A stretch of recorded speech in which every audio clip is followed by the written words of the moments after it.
Lisa Hartwell, a 33-year-old marketing coordinator, was about to have her morning run turn into a nightmare encounter. It happened on October 7th, 2016. I remember reading the initial reports and just feeling a deep chill. The affluent Boulder, Colorado neighborhood of Wildwood Heights was still wrapped in the quiet darkness of early morning. This upscale residential development, built just 5 years earlier on the edge of the Rocky Mountain foothills, featured winding streets lined with modern homes that backed up against natural open space and wildlife corridors. Lisa had moved to Wildwood Heights 2 years earlier, drawn by the community's promise of mountain living with urban conveniences. She was a dedicated fitness enthusiast who maintained a strict exercise schedule despite her demanding career, often rising before dawn to complete her 5-mile run before heading to the office. Lisa's morning routine had become sacred to her, a peaceful time when she could clear her mind while enjoying the crisp mountain air and stunning views of the Front Range. The neighborhood had been experiencing an unusually dry autumn, with drought conditions extending well into what should have been the wet season. Local wildlife officials had issued warnings about increased animal activity in residential areas, as deer, elk, and their predators were being forced to venture closer to human settlements in search of water sources.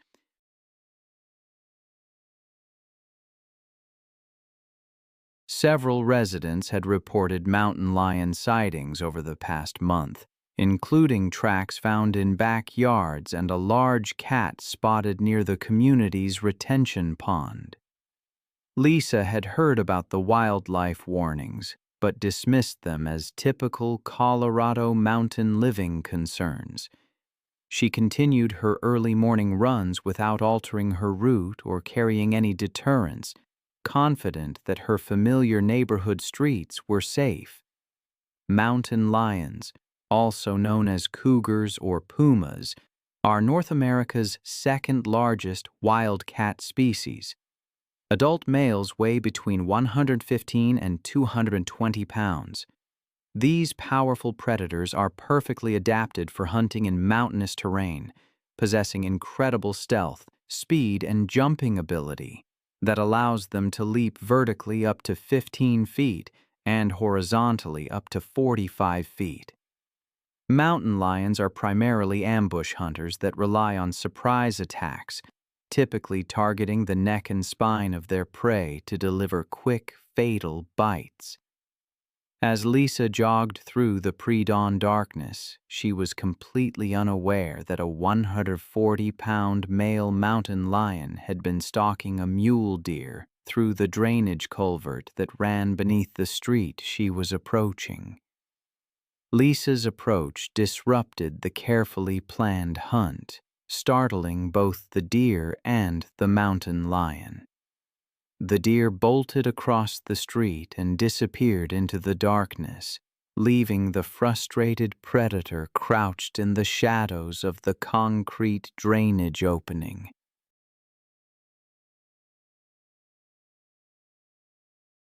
The attack came without warning as Lisa passed within 10 feet of the drainage culvert.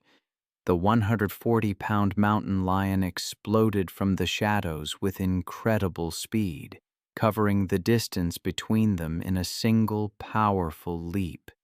His massive front paws struck Lisa between the shoulder blades with devastating force, sending her crashing face first onto the asphalt street while his weight drove her to the ground. Lisa's attempts to scream were cut short as the mountain lion's powerful jaws clamped down on the back of her neck, his 4-inch canine teeth puncturing through muscle and vertebrae with crushing force. The mountain lion's razor-sharp claws raked across Lisa's back and shoulders, each swipe opening deep gashes that severed major blood vessels and caused massive tissue damage. The 140-pound cat used his incredible strength to pull Lisa's body across the asphalt and down into the concrete culvert, where the darkness and confined space would provide protection while he fed. Lisa's body was recovered 3 hours later by a joint team of police officers and Colorado Parks and Wildlife personnel. The mountain lion had abandoned his kill when the search teams approached, retreating further into the drainage network that connected to the natural creek system beyond the neighborhood. Lisa had died from massive trauma to her neck and spine, with the mountain lion's killing bite proving instantly fatal.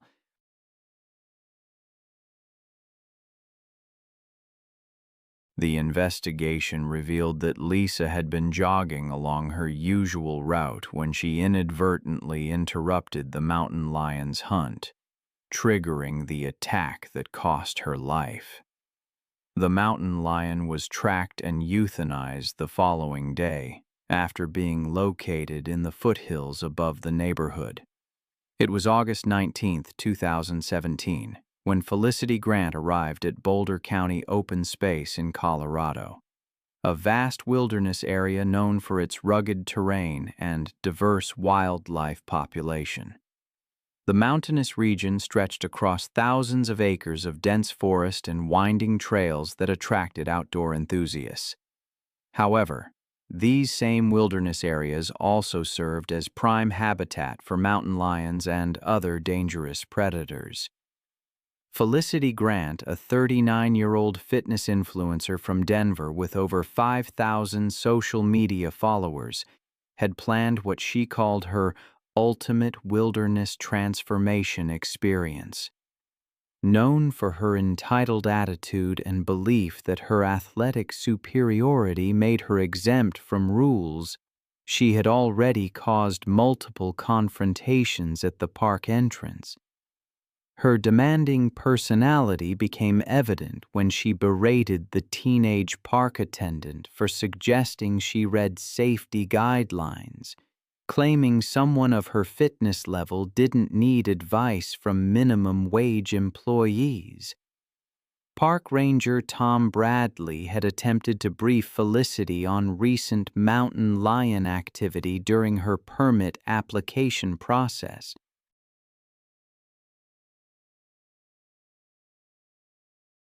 The area had experienced multiple cougar sightings over the previous month, including aggressive encounters that resulted in temporary trail close. Felicity became increasingly hostile, interrupting Tom repeatedly. I've often wondered about the line between confidence and arrogance, especially when it comes to the natural world. Mountain lions, for example, are apex predators, perfectly designed for their environment. Adult males can weigh up to 180 pounds and leap 40 feet in a single bound. Their claws, nearly 4 inches long, grip with lethal precision, and their canine teeth are perfectly placed to sever the spinal cord with one bite. Felicity, a runner, learned about this the hard way. She was a woman who believed her fitness made her invulnerable. She'd even torn down warning signs on the Rabbit Ears Pass Trail, insisting taxpayers like her had every right to use public trails. Fellow hikers tried to warn her about solo hiking at dawn. She dismissed them, cruelly suggesting they were just jealous of her superior athleticism. But it wasn't her athleticism that would be tested that day. Felicity began her solo run at 5:30 a.m., deliberately choosing the pre-dawn hours to avoid other hikers. She wore noise-canceling headphones, blasting electronic music, and carried raw steaks in her backpack for a post-workout meal. The combination of her erratic movements, heavy breathing, and the scent of fresh meat created the perfect storm to attract a hunting mountain lion.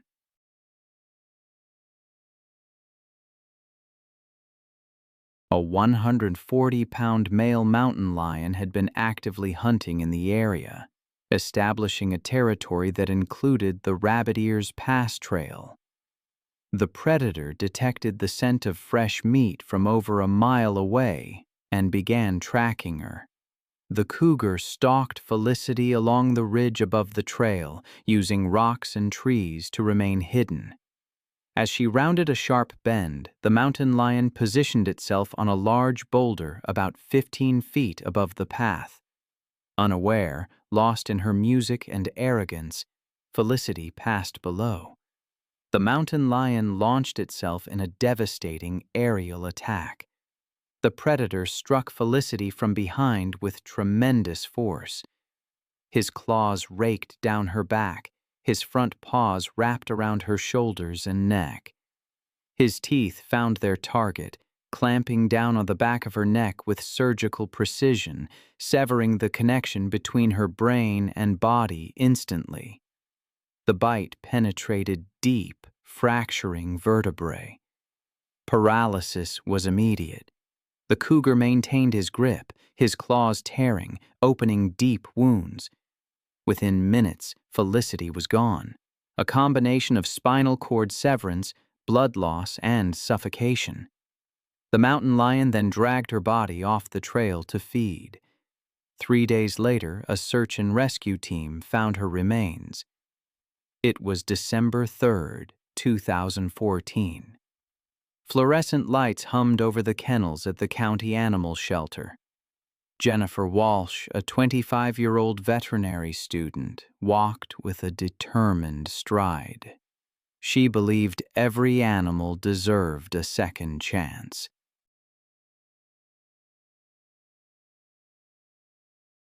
As a weekend volunteer, Jennifer had a reputation for advocating for the shelter's most difficult cases, the ones marked with red cards indicating immediate euthanization. The dog that would cost Jennifer her life was Diesel, a 75-pound pit bull with a scarred muzzle and eyes that seemed to hold years of rage. He'd been surrendered after multiple bite incidents, including a severe attack on a neighbor's child. The behavioral assessment was clear: too dangerous for adoption. Scheduled for euthanization, Jennifer had been watching Diesel, looking for signs of the gentle soul she believed existed beneath his aggressive exterior. She'd seen him pace, growl, and destroy every toy. But she'd also seen moments of what she interpreted as vulnerability, brief softening when he thought no one was watching. The shelter's protocol was clear. Dogs like Diesel were never to be handled alone. Experienced staff with proper equipment were required for any interaction. But Jennifer had convinced herself that Diesel's aggression was fear-based, that he needed one-on-one attention. On that December afternoon, with most staff busy, Jennifer made the decision that would cost her her life. She approached Diesel. "I keep thinking about Jennifer, the young woman who dreamed of saving animals, but it was a dream that ended in a small, windowless room. A room where good intentions collided with raw, untamed instinct."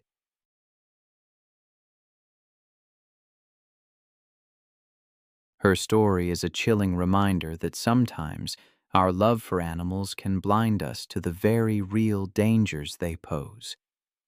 Jennifer arrived at the kennel armed with a slip lead and the key to that isolation room.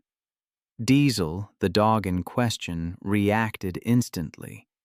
His lips curled back, revealing teeth, a growl rumbling deep in his chest. It was a clear warning, but one she misinterpreted as fear. When the kennel door opened, Diesel paused, seeming to calculate.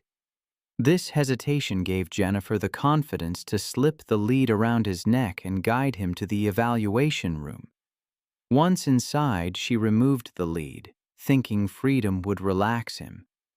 The room was small, concrete, and bare except for a metal folding chair. For minutes, Diesel stood rigid, his eyes fixed on Jennifer. She sat, talking softly, unaware she was being assessed by a predator. The attack came when she stood and stepped toward him, hand extended in what she meant as a peaceful gesture. To Diesel, it was a threat. His 75 pounds launched across the room, jaws aimed with deadly precision at her throat. Her scream was cut short as his teeth sank into her neck, severing major blood vessels. His jaws locked, his grip unbreakable. The dog's powerful neck muscles shook her violently, tearing through tissue and bone. Blood sprayed the walls. Other volunteers heard the scream and rushed to help, but the door was locked. By the time they got inside, Jennifer lay motionless in a pool of blood.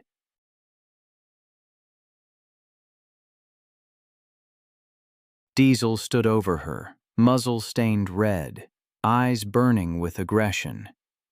Paramedics arrived, but it was too late. Jennifer was pronounced dead at the scene. Diesel was immediately sedated and euthanized. The investigation revealed she had violated multiple safety protocols, ignored warning signs, and put herself in a situation even experienced professionals would have avoided. The shelter implemented new security measures, and Jennifer's death became a cautionary tale in veterinary schools. Her family established a scholarship in her name, requesting it go to students studying wildlife conservation, a final acknowledgement that some animals remain dangerous, no matter how much love they're shown. It was April 17, 2018. The humid Florida air hung heavy over Sunshine Primate Sanctuary, a controversial facility that claimed to rescue primates but seemed more interested in exploiting them for tourist photos. The 20-acre property housed over 30 primates in substandard conditions, generating revenue through photo sessions that legitimate sanctuaries would never allow. Gorillas, chimpanzees, and other primates paced restlessly behind inadequate barriers under the afternoon sun. Jessica Rodriguez, a 31-year-old veterinary technician from Tampa, visited the facility with her husband Carlos, believing it was a legitimate conservation effort. Jessica had always been passionate about animal welfare.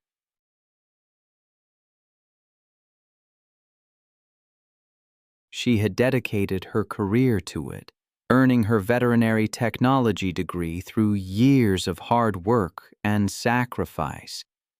Her passion for primate conservation had led her to volunteer at legitimate sanctuaries and support organizations working to protect great apes in the wild. She genuinely believed her visit to Sunshine Primate Sanctuary would help promote conservation through the photos she planned to take. That afternoon, Jessica participated in what the facility called an educational encounter with King, a 350-pound silverback gorilla acquired from a defunct research facility. The sanctuary's safety measures were minimal. A chain-link barrier separating visitors from the gorilla's enclave, with no additional protection or supervision from qualified staff. Silverback gorillas are among the most powerful primates on Earth. Adult males can weigh up to 400 pounds and possess the strength of 10 grown men. They are intelligent and emotionally complex, but also territorial and aggressive when they perceive threats. A gorilla's calm demeanor can be deceiving.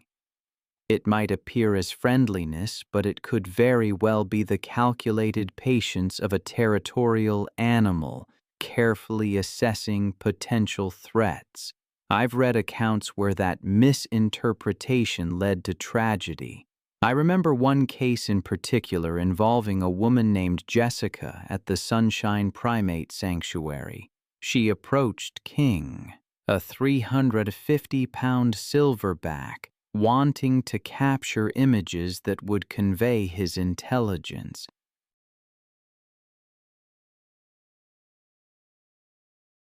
She saw him sitting calmly, observing visitors with what seemed like curiosity.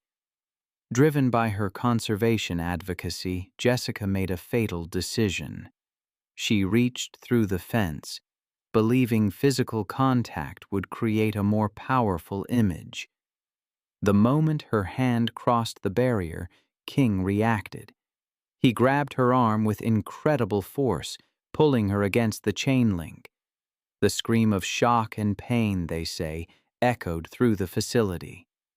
Others tried to help, but the gorilla's strength was overwhelming. One hand crushed her arm, while the other reached through to grab her head and shoulders, pulling her even harder against the fencing. Driven by territorial instincts, King continued his assault, inflicting devastating trauma. Jessica's attempts to break free only seemed to escalate his aggression. Tragically, within minutes, the struggle ceased. King maintained his grip on her lifeless form, displaying threatening behavior towards anyone who approached. By the time emergency responders arrived, it was too late. The investigation that followed revealed the sanctuary was operating illegally, exploiting animals and visitors with inadequate safety measures. It was shut down, and King was transferred to an accredited facility, one with proper containment and enrichment. Jessica's death led to enhanced regulations and stricter enforcement of wildlife protection laws.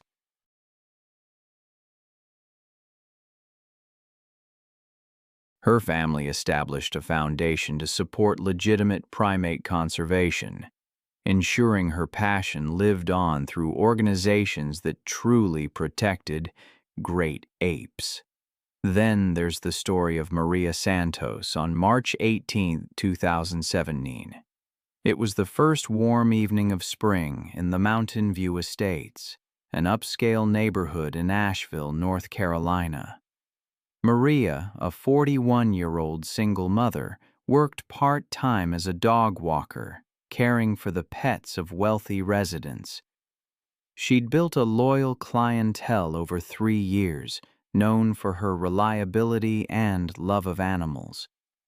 On that particular evening, she was walking 3 large dogs, 2 German Shepherds and a Golden Retriever, along the community's main street when she noticed unusual activity near a row of garbage cans. Black bears, as you may know, are the most common bear species in North America. Adult females typically weigh between 200 and 400 pounds. Mother bears with cubs are notoriously protective and will attack any perceived threat to their offspring. I've seen what bears can do when surprised or cornered. They can run up to 35 miles per hour, break down doors, overturn cars. Their claws and teeth can inflict devastating injuries, especially if you threaten their cubs. Maria learned this the hard way when she approached an intersection and found a 300-pound black bear with 2 cubs rummaging through garbage cans. The mother bear was feeding on discarded food while her cubs played nearby.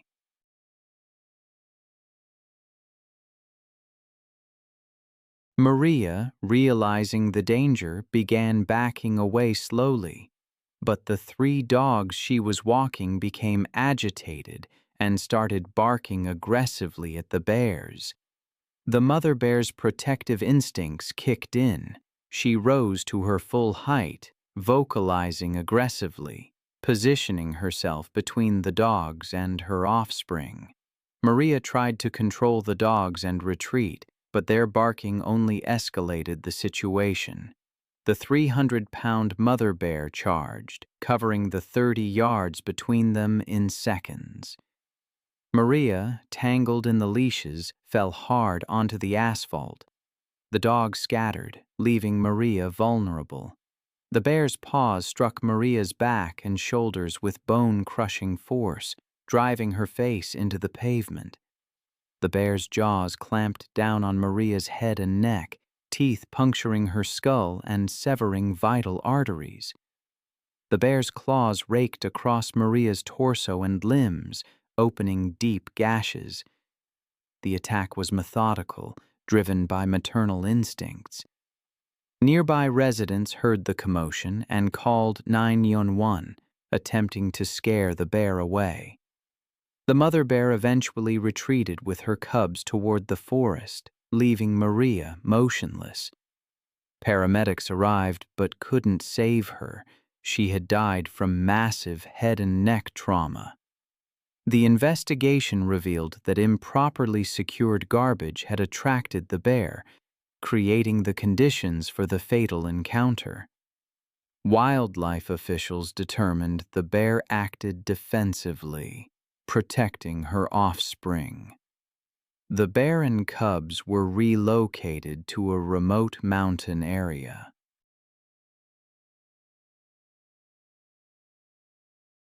Maria's death prompted changes to waste management protocols, including bear-proof garbage containers, an early warning system for wildlife sightings, and the removal of attractants from properties. Then there was Rebecca Martinez. On October 15, 2016, the Georgia sun was setting over her 10-acre property, casting long shadows across a maze of makeshift kennels. The constant barking of 40 rescue dogs echoed across the land.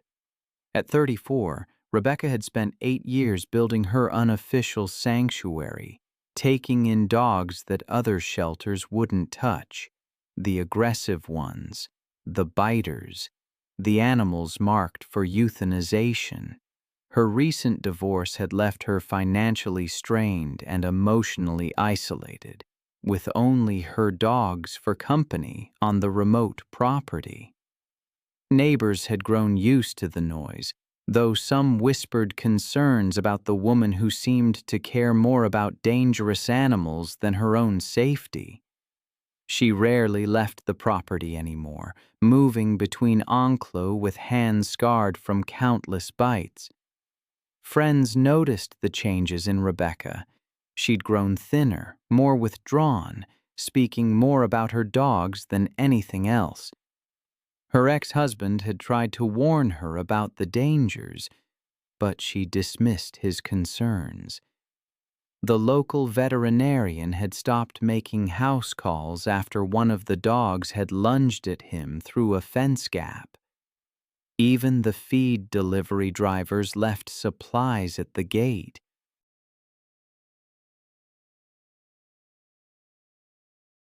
The main enclos housed her 3 largest rescues: Rex, a 90-pound pit bull mix with a history of abuse; Titan, an 85-pound Rottweiler cross; and Scar, a 75-pound mixed breed.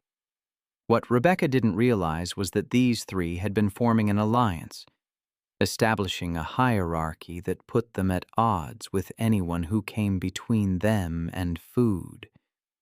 The warning signs were there for anyone trained to recognize them. The 3 dogs had begun sleeping closer together, sharing food bowls and displaying coordinated territorial behavior when other dogs approached. They'd started following Rebecca's movements more intently during feeding times, their body language shifting from grateful anticipation to something more predatory. But Rebecca, exhausted from managing 40 animals alone and emotionally invested in seeing progress. I've always been drawn to stories where the natural world clashes with our own carefully constructed routines. The stillness of a forest, the way it holds its breath before something breaks the silence forever, that always stays with me. In April of 2017, at the Thor Zoo Safari Park in France, the wolf sector, meant to echo the wildness of Yellowstone, seemed perfectly calm.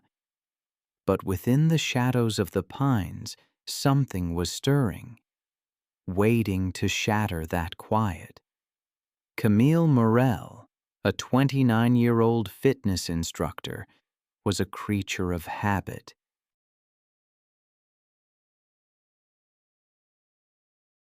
After months of relentless classes, she'd decided to spend a weekend at the Thor Zoo Safari, seeking a wilderness escape close to Paris. She'd visited before, drawn to the tranquility of waking to animal sounds. This time, she booked a chalet not just for rest, but to maintain her running routine. The park's trails were well marked and she felt safe, familiar with the grounds. Her chalet overlooked the fenced wolf sector, a layout designed for safety. She trusted the system. That morning, her goal was simple: a 2-mile jog before breakfast, just like at home. The zoo was a strange mix of natural calm and controlled wilderness. Pine trees, sandy trails, an artificial stream. At dawn, the service road and inner track looked almost identical, a known issue in drive-through parks. Beyond the chalet stretched a gravel service road used by rangers. The wolves' territory covered nearly 20 acres of woods. Gray wolves, the largest of the canids, can weigh over 100 pounds and reach speeds of 35 miles per hour. Pack behavior centers on cooperation, and attacks on humans usually happen when they feel threatened or see unusual movement. But in captivity, stress can alter those instincts. That morning, a maintenance check was delayed. Workers had opened an internal service gate near the chalet to move a vehicle. Frost had iced the latch, preventing the double lock from fully engaging.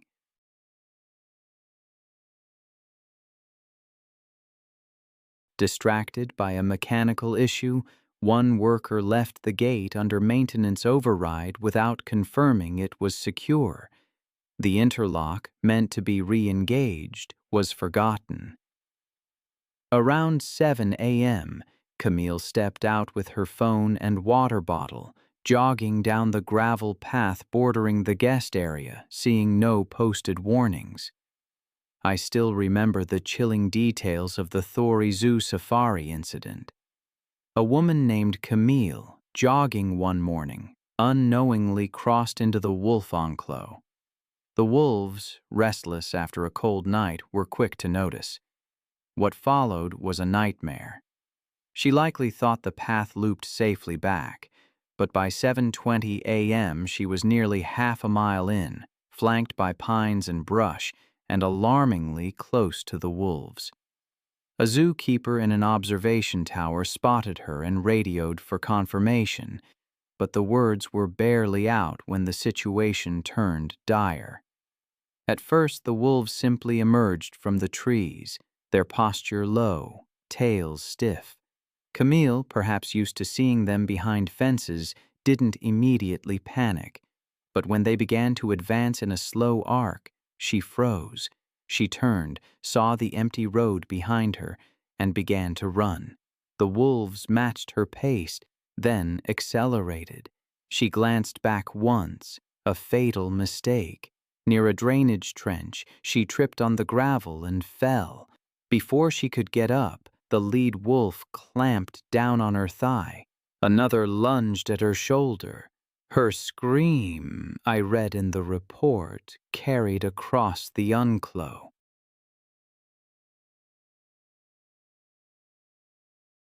The zookeeper sounded the alarm, but the response was delayed.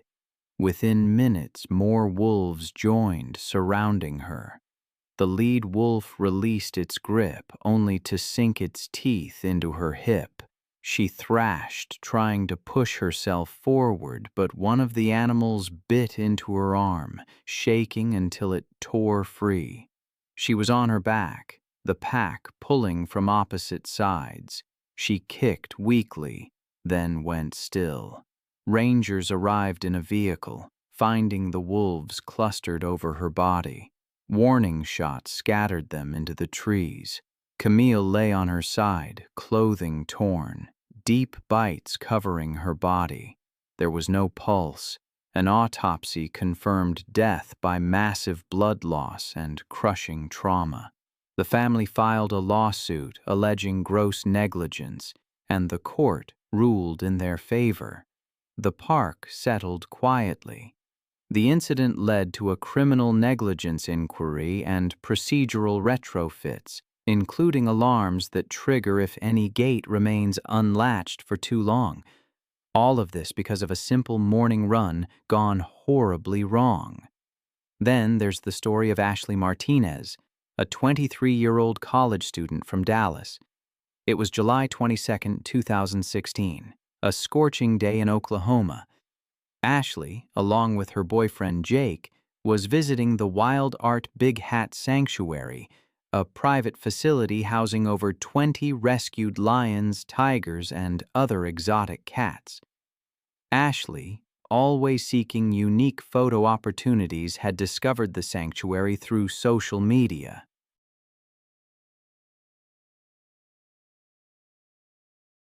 The sanctuary operated in a legal gray area, offering interactions that legitimate zoos would never permit. I remember reading about African lions and how they are apex predators, retaining all their wild instincts regardless of human contact. Adult males can weigh up to 420 pounds and possess incredible strength, speed, and territorial behaviors. Lions view humans as either threats or prey. Their powerful jaws can deliver bite forces exceeding 650 pounds per square inch, and their razor-sharp claws can inflict fatal wounds. I've seen the ultimate price of a selfie. Ashley sought that perfect shot, a close-up with a 400-pound African lion named Caesar. She whispered her plan to her friend Jake. Distract the sanctuary owner, climb over the barrier, and get the picture. What followed was a stark reminder that some boundaries exist for a reason. Ashley quietly approached Caesar's enclos, a 4-foot chain-link fence her only obstacle. The lion, resting about 10 feet away, tracked her movement with golden eyes, showing no immediate aggression. She crouched down, phone in hand, ready to capture the moment. But as she moved closer, Caesar's demeanor shifted. His ears flattened, his tail twitched with increasing speed. Then, with explosive suddenness, it happened. Caesar's predatory instincts, triggered by Ashley's movement, unleashed millions of years of evolutionary programming. He recognized her as prey within his territory.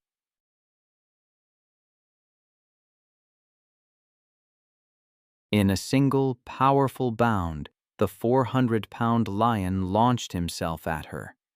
Ashley's phone flew from her hand as Caesar's massive paws struck her chest. She fell backward onto the dusty ground, the lion's razor-sharp claws tearing into her torso and shoulders. His powerful jaws clamped down on her neck, 4-inch canine teeth puncturing through muscle and vertebrae. Caesar's territorial instincts drove him to continue the assault, his claws raking across Ashley's body, his crushing bite maintaining its grip on her throat. Jake's screams brought the sanctuary owner running, but Caesar's aggressive posture over his kill made immediate intervention too dangerous. Within minutes, Ashley's movements ceased. The attack was fatal. Emergency responders arrived within 30 minutes, but it was too late. The investigation revealed that the facility had been operating without proper permits and insurance, violating numerous safety regulations. Caesar was relocated to an accredited sanctuary. Ashley's death devastated her family, prompting her university to implement enhanced safety education for students traveling during breaks. The incident led to stricter regulations for private exotic animal facilities and enhanced enforcement of existing safety laws. Now let me tell you about something else. It was May 21st, 2018, in Grand Paradiso National Park, northern Italy. A small expedition of 4 had finished dinner beside a dying fire, leaving one storage bag unsealed near the cooking area.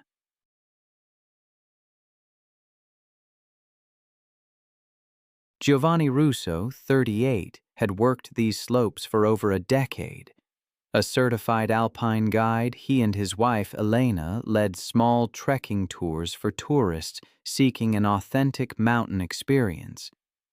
Giovanni was known for being practical and even-keeled, someone who knew when to turn back and when to press on. He'd grown up in Aosta, spending most of his life navigating the same valleys where his father once herded sheep. The Grand Paradiso region had become a renewed focal point for conservation. Wolves had returned after decades of absence, a fact Giovanni respected but didn't fear. He saw himself as part of that balance between humans and wildlife. The couple's guiding company specialized in remote routes with minimal disturbance, and Giovanni often told clients that predators avoided people. The trek that weekend was routine, a mild ascent, and one night at a designated campsite near the meadow of Almani. His clients, a pair of mid-aged hikers from Milan, had little experience in backcountry settings, but trusted the couple completely.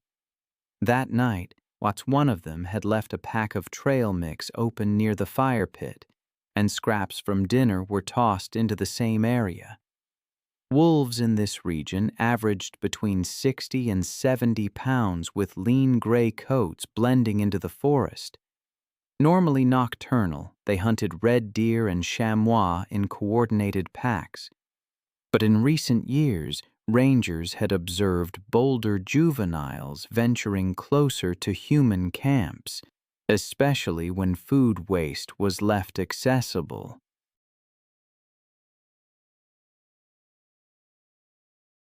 Just before dawn, around 4 a.m., Elena woke to soft rustling, first near the cooking area, then a faint growl, low and uncertain. She thought it was a fox at first, until she saw several silhouettes clustered around the fire pit where the unsealed food bag now lay torn open. She whispered for Giovanni, who unzipped his sleeping bag and grabbed his flashlight. He stepped outside alone, the cold air hitting his face as he walked 10, maybe 50 feet toward the food zone. The beam of his flashlight caught 3 wolves standing over scattered wrappers and crumbs. He shouted and waved his light, but they didn't scatter. One stepped forward, hackles raised, its paws firm on the ground. Giovanni shouted again, clapping his hands when he took another step forward, closing distance. The older female lunged, nipping at his forearm in a defensive snap. Giovanni jerked back, but the young one followed through, clamping down near his elbow. The bite struck deep, severing tissue near the carotid and vertebral area when he twisted to pull free. A rare, catastrophic injury. He fell backward, blood pulsing through his injuries. The wolves held their ground, uncertain now, circling the dropped food bag. Elena tore from the tent with a burning stick from the fire pit. I've spent years studying the behavior of predators, but the story of Genevieve Lawson still haunts me. July 15th, 2016. That's when the Lawson family arrived at Sundarbans National Park in West Bengal, India.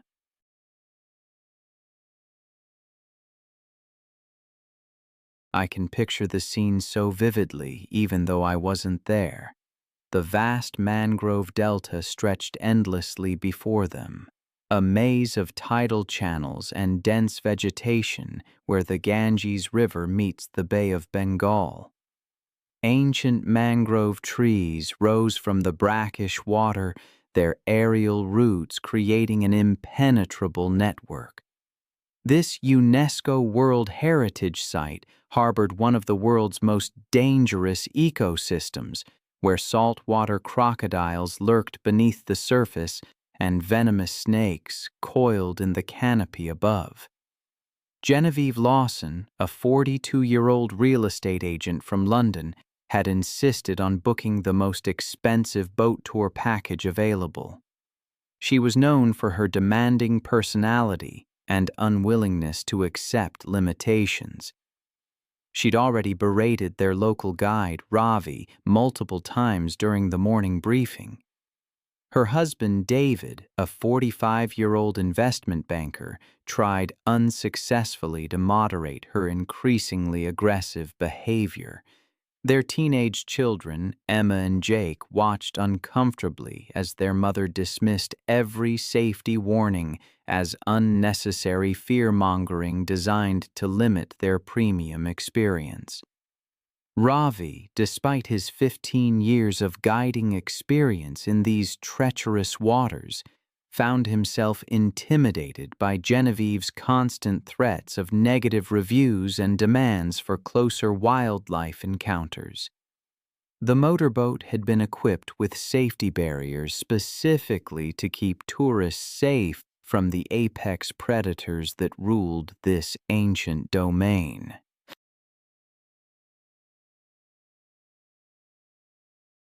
But Genevieve viewed these precautions as obstacles preventing her from capturing the authentic jungle photographs she demanded. The Sundarbans mangroves serve as the exclusive hunting ground for the world's largest population of Bengal tigers, apex predators that have adapted uniquely to this aquatic environment. Unlike their mainland cousins, these tigers are exceptional swimmers and have developed an unusual willingness to hunt humans in water. Weighing up to 400 pounds and measuring over 10 feet in length, these magnificent cats possess 4-inch canine teeth, capable of crushing windpipes and delivering fatal wounds within seconds. Their distinctive orange coat with black stripes provides perfect camouflage among the dappled shadows of the mangrove forest, making them virtually invisible as they move silently through the water. During the afternoon tour, their boat approached a narrow channel where Ravi spotted fresh tiger tracks along the muddy shoreline. He immediately cut the engine and whispered for complete silence, explaining that a large male tiger had recently passed through the area. Despite his urgent warnings about remaining in the boat, Genevieve became frustrated with the distance and declared she needed closer photographs. Against all protest from her family and guide, Genevieve stepped over the safety barrier and lowered herself into the chest-deep channel water.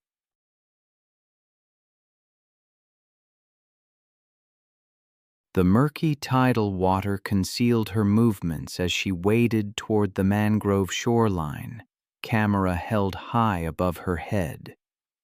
Unknown to the group, a massive 400-pound male Bengal tiger had been resting in the dense vegetation upstream and had detected their boat's engine minutes earlier. Sundarban tigers are ambush predators that use water as their primary hunting medium, approaching prey with complete silence while swimming.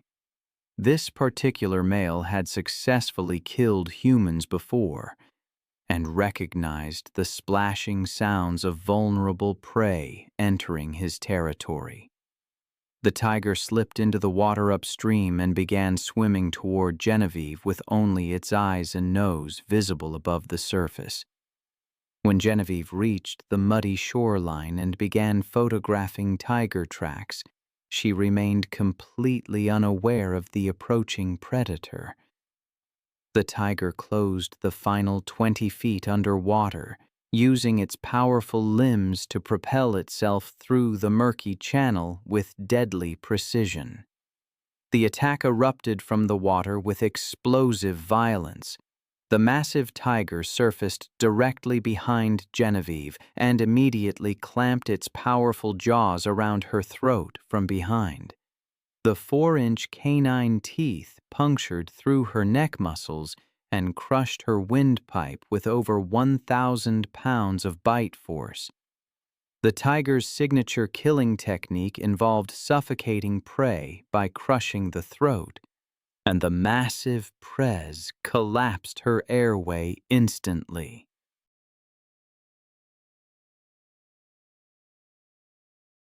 Genevieve's body went rigid as the tiger's teeth severed major blood vessels in her neck, causing massive internal bleeding. The predator's powerful forelimbs wrapped around her torso while its hind legs found purchase on her lower body, holding her in an inescapable grip.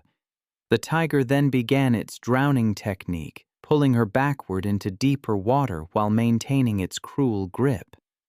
There's a silence that descends when a predator succeeds, a stillness that speaks of finality. Genevieve's struggles ceased quickly, the tiger holding her underwater until blood loss and oxygen deprivation took her. Then the tiger simply disappeared, back into the mangrove. It was November 15, 2016, in the forests of eastern Russia. Snow fell, muting the sounds, the radio of a man named Nikolai Baranov falling silent. He was 52, a forestry worker who spent his life in those woods, monitoring traps and poaching activity near the Cody Allen Mountains. He lived alone, his life built around the forest's rhythms. That week, he was surveying a hunting reserve, following reports of wolves getting closer to villages. He rode out on his snowmobile before dawn, with bread, tea, an axe, and flares. His colleagues said he preferred working alone, claiming a second engine scared off wildlife. His assignment that day was simple: document animal tracks after the first full snow. Wolves had been increasingly active, driven from higher ground after a collapse in the wild boar population.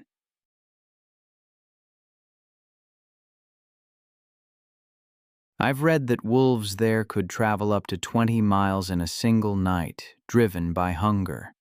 Their diets shifted with the season: deer in autumn, carrion or smaller mammals. In the hard winter months when prey vanished beneath ice or snow, instinct sometimes blurred into desperation. Even a human scent, faint and unfamiliar, might trigger the ancient reflex to follow, test, and close the distance. Locals warned of animals following sled trails at dusk. Nikolai heard the same warnings that morning but didn't take them seriously. He checked his flare gun but left his rifle behind, citing its weight. By noon, the weather had shifted, gusting snow and dropping visibility. His supervisor made several radio attempts that went unanswered, assuming battery failure from the cold. When evening came and Nikolai still hadn't returned, Yevgen, a neighboring ranger and longtime friend, prepared to follow his route. Evgeny rode out around 5 p.m. with a flashlight and a sidearm.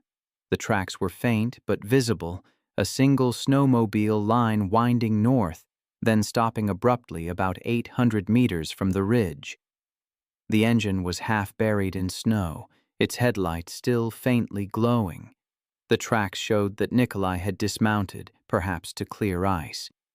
Around the site, another pattern emerged: paw marks, deep and overlapping, circling.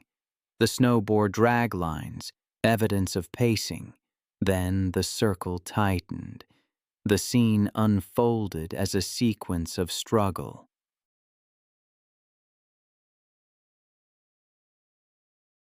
Human footprints turned erratic, moving backward. There was a snapped branch at chest height and a torn glove 10 feet away. A smear of blood marked the snowmobile's side panel. 30 feet beyond, the snow showed clear impressions of multiple bodies pressing down. Wolves and man. The wolves had likely approached silently, using the cover of snowfall and wind. Initial bites were to the legs, pulling him down. Blood spray against nearby birch bark indicated arterial injury within seconds. As the attack progressed, the evidence suggested coordinated movement. Bite patterns indicated coordinated restraint from multiple angles. His jacket was shredded along the spine, showing where one animal had clamped onto his back, while another tore at the neck. Boot prints ended mid-stride, replaced by drag marks. Ivani followed them cautiously, revolver drawn. The forest was unnervingly still. He found the body 30 meters downhill near a frozen stream. The snow around it was flattened and red. The wolves had likely fed briefly before retreating. Later investigations showed that the surrounding prints showed at least 4 individuals, 2 larger adults, 2 smaller juveniles. Ivani radioed the base immediately. It took nearly an hour for a snow vehicle to arrive, by which time darkness had swallowed the clearing. The men lifted the body onto a tarp, careful not to disturb the bite patterns for analysis. The stench of blood lingered even in the cold.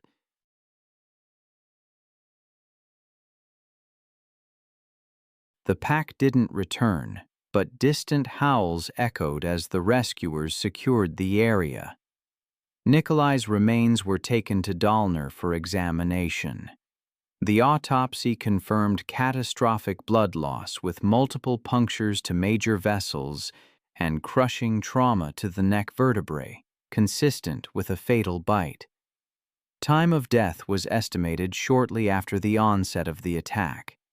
The official report listed predatory behavior exacerbated by winter scarcity.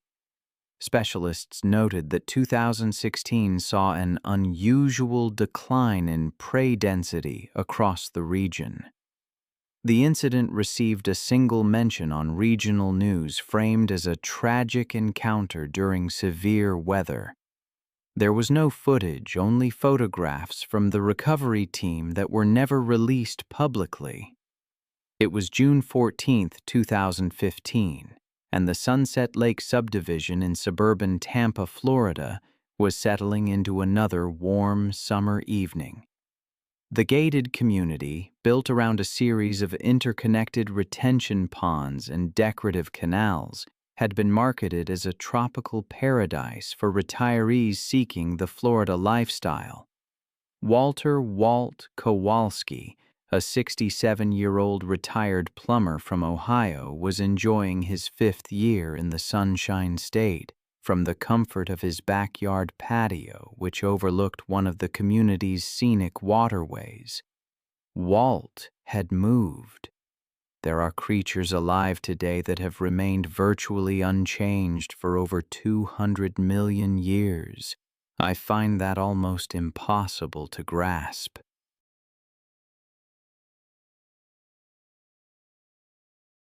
Perfectly adapted as ambush hunters, they can exert over 3,000 pounds of press per square inch with their jaws. These are the American alligators, apex predators of the Florida wetlands, and encounters with them don't always end well. I remember reading about a man named Walt who had moved to Florida from Ohio, drawn by the promise of year-round golf and outdoor living. He bought a modest ranch home with water access, a private dock where he could fish and feed the ducks that became regular visitors. His evening routine involved sitting on his patio with a beer, watching the sunset reflect off the water while tossing breadcrumbs to the waterfowl. The Sunset Lakes community where Walt lived had been built on reclaimed wetlands. Developers created retention ponds and canals to manage storm runoff and provide attractive water features. These waterways connected to natural creek systems that flowed into Tampa Bay, allowing wildlife to move freely. Recent heavy rains had raised water levels throughout the region, increasing wildlife activity in residential areas. Walt had noticed more alligators, but like most Florida residents, he had learned to coexist with them. His regular duck feeding, however, had created a reliable food source, attracting waterfowl from all over. That evening, Walt was relaxing on his patio when he noticed his favorite fishing lure was tangled in the vegetation near his dock. He waded into the knee-deep water, using a long-handled net to free the lure.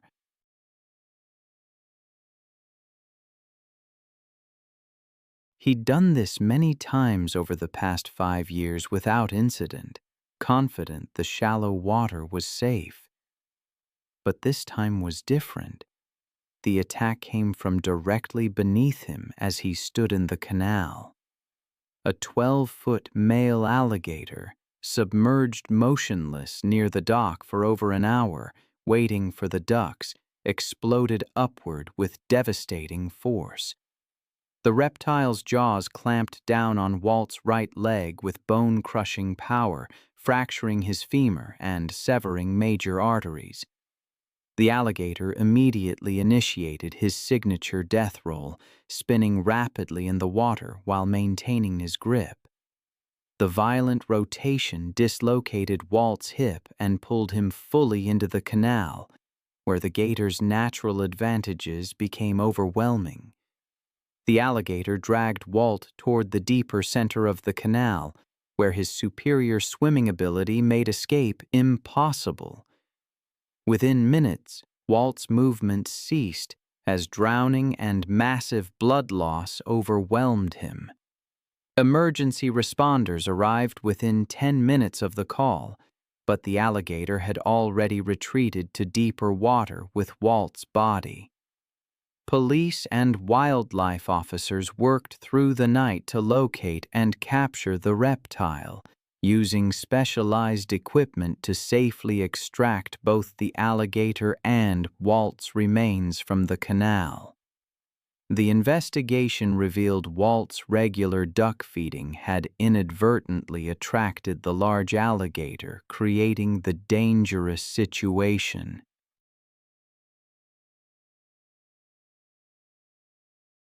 Walt's death prompted immediate changes to the community's water safety protocols, including installing warning signs around all retention ponds and canals.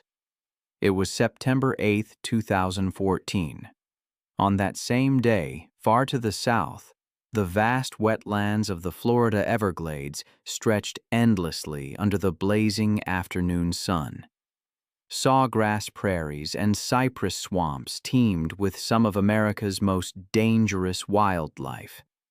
The remote waterways near Tamiami Trail buzzed with airboat tours, carrying tourists deep into alligator territory, where massive reptiles basked on mud banks and hunted in the dark water channels. Michael Chen, a 35-year-old software engineer from Seattle, was on his first visit to Florida. He was taking a cross-country road trip to celebrate a recent promotion. Michael had always been fascinated by technology and outdoor adventure, spending weekends hiking in the Pacific Northwest Mountains.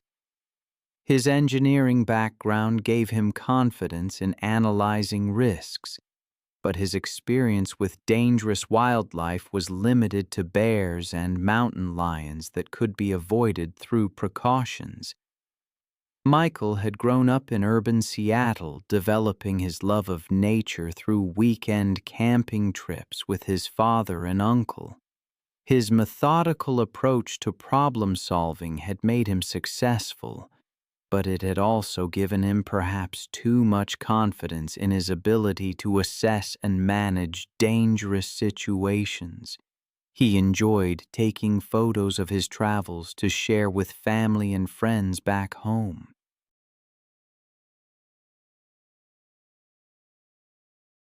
That afternoon, Michael joined a small group airboat tour that promised close encounters with alligators and other Everglades wildlife. The tour guide, a weathered Floridian with decades of swamp experience, repeatedly warned passengers to remain seated and keep hands inside the boat at all times. I've always been fascinated by apex predators, their power and their patience. It's chilling to think that an alligator, perfectly adapted for ambushing prey in the water, can reach over 14 feet in length and weigh over 1,000 pounds. Their jaws can exert 3,000 pounds of press per square inch. That's enough force to know they view any movement near their territory as either a meal or a threat. I remember reading about a particularly tragic incident on an airboat tour. It had been going smoothly for about an hour when the guide pointed out a huge alligator basking on a mud bank, maybe 20 feet away. This alligator was enormous, easily 12 feet long and weighing over 800 pounds. It was utterly still in the afternoon heat, a true prehistoric sight. One of the passengers, a man named Michael, started taking pictures. He was excited to show his colleagues back home in Seattle. But his excitement got the better of him, and he leaned too far over the edge of the boat to get a better shot. That's when his phone slipped. Without even thinking, Michael lunged, reaching out over the side of the airboat to try and catch it before it fell into the dark water.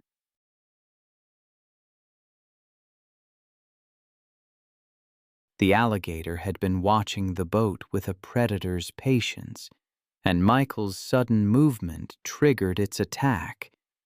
The 800-pound reptile exploded from the mud bank with incredible speed. Its powerful tail propelled it through the water like a missile, aimed right at Michael. The alligator's massive jaws clamped down on Michael's outstretched arm with bone-crushing force. 3,000 pounds of bite press instantly shattered bones and severed arteries. Michael's scream of shock and pain echoed across the swamp as the reptile's momentum pulled him completely over the side of the airboat and into the murky water. The tour guide and the other passengers desperately grabbed at Michael's legs, trying to pull him back into the boat, while the alligator maintained its grip on his arm. The alligator immediately began its signature death roll, spinning rapidly in the water while maintaining its devastating grip. Michael's struggles grew weaker as the massive blood loss, crushing injuries, and drowning overwhelmed him. The alligator's grip never loosened as it continued the death roll with mechanical precision, each rotation causing more trauma and ensuring its prey couldn't escape. Within minutes, Michael's movement ceased as the alligator's brutal assault proved fatal. The massive reptile dragged his body into deeper water, where it disappeared beneath the surface with its kill.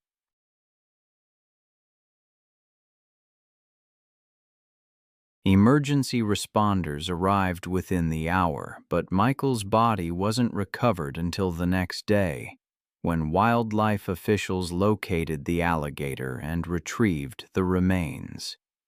The tour company immediately put up physical barriers around all passenger seating areas and made the safety briefings more thorough. Michael's death led his family to push for stricter safety regulations in the wildlife tourism industry. The incident became a cautionary tale about the dangers of ignoring safety warnings around apex predators and prioritizing photography over personal safety. I then recall another tragedy, this one unfolding on July 8, 2017. The Detroit summer heat shimmered off the abandoned lots as Maria Santos loaded her car with dog food and water. At 28, she'd spent 5 years walking dogs by day and feeding Detroit's feral population by night. Recently laid off, she'd been spending more time in dangerous neighborhoods, trying to help animals most people considered beyond saving. The economic collapse had hit Detroit hard, leaving entire neighborhoods abandoned and creating perfect breeding grounds for packs of wild dogs. These weren't lost pets. They were second and third generation feral animals that had never known human kindness, surviving by scavenging and defending territory with savage efficiency. Maria's regular route took her through 6 abandoned lots, each home to a different pack. She knew their hierarchies, feeding schedules, and individual personalities.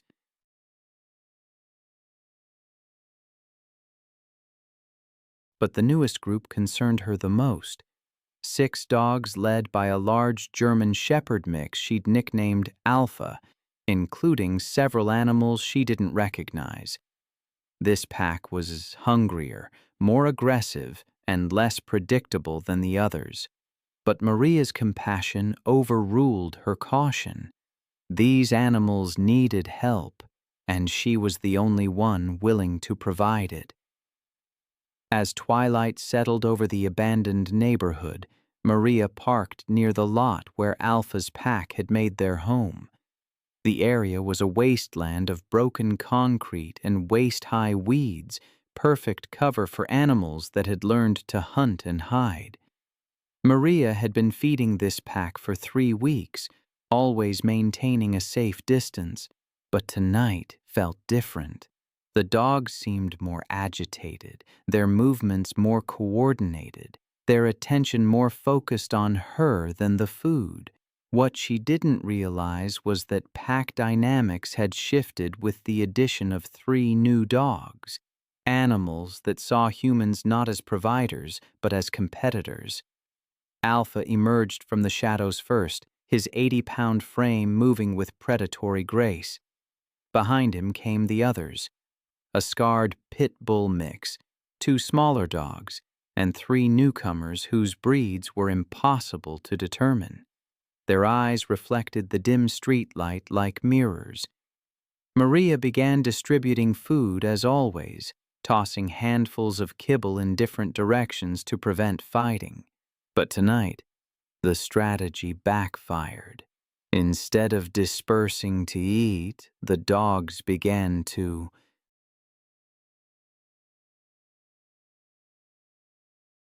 I've seen what happens when the line between domesticated and wild blurs.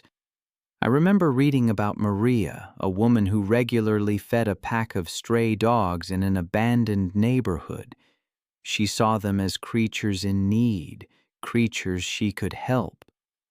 But one day, stepping in to break up a fight between 2 of the smaller dogs, she triggered something primal in the pack leader, Alpha.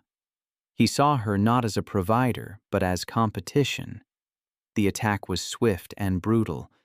Alpha, all 80 pounds of him, launched himself at her, and the others joined in. Their pack mentality, honed by generations of survival on the streets, overrode any memory of her kindness. It was no longer a group of pets. It was a coordinated hunting pack. Maria's screams went unheard in that desolate place. It took 3 days to capture the dogs, and they were euthanized soon after. Rehabilitation was deemed impossible, their wild nature too deeply ingrained. It makes me think of Kendra Sullivan, a wildlife photographer who arrived at the Namba Island Chimpanzee Sanctuary in Uganda on September 8, 2015. This sanctuary, a 100-acre forested island on Lake Victoria, was a refuge for orphaned and rescued chimpanzees, a place where they could live in social groups in a semi-natural environment. Kendra, known for her fearless approach, was there to document the rehabilitation work. Her friend, Amy Chen, a documentary filmmaker, accompanied her. But from the start, Dr.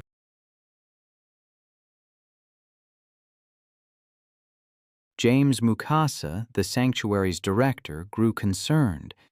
Kendra dismissed safety briefings and demanded access to restricted areas for better photographs. Peter Sally, a caretaker, repeatedly warned her about the unpredictable nature of these powerful animals. But she brushed off his concerns, believing her experience with domestic animals gave her an innate understanding of animal behavior that transcended species. The sanctuary housed 49 rescued chimpanzees, many traumatized by poaching or the illegal pet trade. Despite their rehabilitation, they retained all the instincts and physical capabilities of their wild counterparts. Chimpanzees are among the most powerful primates, possessing strength 5 times greater than an adult human. Adult males can weigh up to 150 pounds and stand over 4 feet tall, with the ability to exert tremendous force. Their hands possess a grip strength exceeding 1,300 pounds per square inch, enough to crush bones with ease. And their canine teeth, over 2 inches long, are designed for both defense and establishing dominance. During the afternoon tour, Kendra grew frustrated with the viewing restrictions. She wanted access to the maintenance areas where staff entered the enclosure for cleaning and medical care. Dr. Mukasa repeatedly explained that these areas were strictly off-limits due to the extreme danger.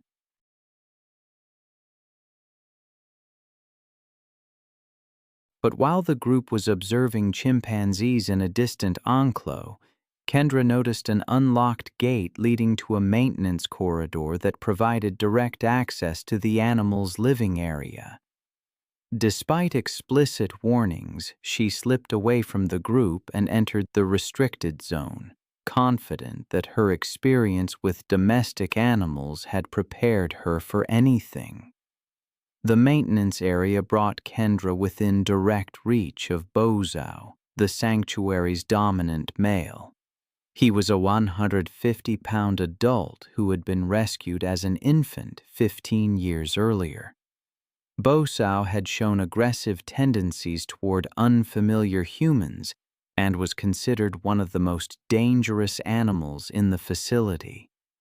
The powerful chimpanzee was resting near the barrier when he detected Kendra's presence. Chimpanzees are highly territorial animals that view unfamiliar humans as potential threats. Bozo immediately became agitated by Kendra's intrusion into what he considered his territory. When she approached the barrier and raised her camera to photograph him, Bozo interpreted this action as a direct challenge to his dominance. The powerful primate's response was immediate and devastating. Bozo lunged forward and grabbed Kendra's extended arm with crushing force. I've read stories that have stayed with me for years, tales of survival and tragedy etched in the starkest detail, and some of the most haunting involve the brutal power of the animal kingdom unleashed.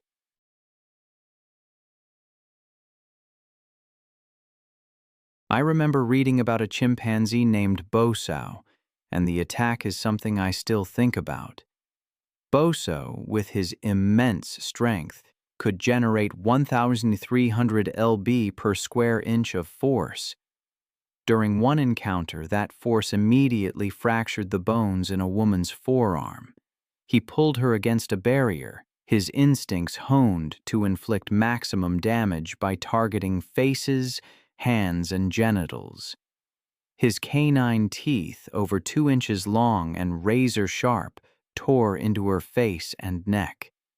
His hands ripped at her clothing as his feet kicked violently.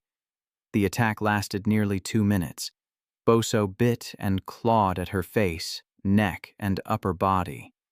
His powerful jaws crushed facial bones, tearing away large sections of skin and muscle. The chimpanzee's sharp teeth severed major blood vessels in her neck, causing massive bleeding. Her attempts to defend herself were futile against his overwhelming strength. Her free hand was severely mutilated by his bites, with several fingers crushed. The coordinated nature of his attack prevented any possibility of escape. Someone heard the screams and rushed to the area with emergency equipment. Using high-press water hoses, he managed to drive Boso away after nearly 2 minutes. By then, the woman had suffered catastrophic injuries to her face, neck, hands, and arms. The massive blood loss from severed arteries combined with shock from her traumatic injuries proved fatal within minutes.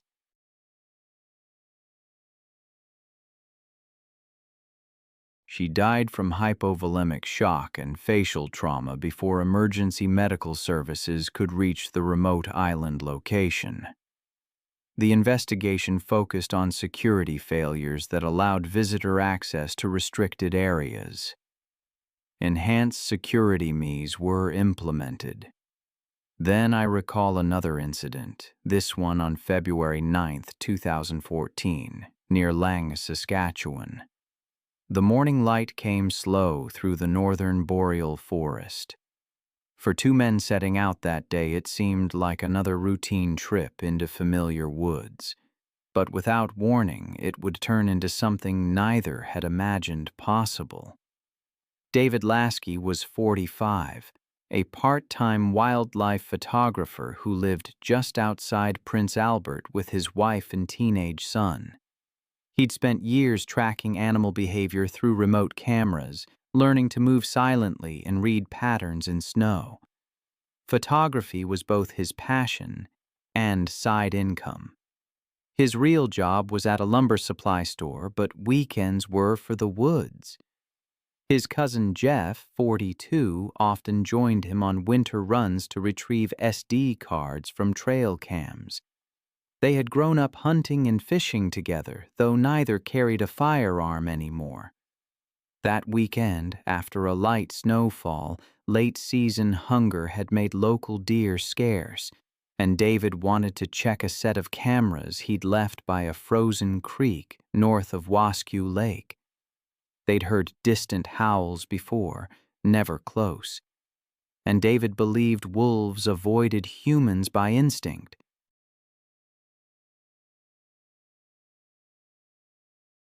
The plan was simple: a 2-hour ride by snowmobile, a short hike to the cameras, and back before dusk.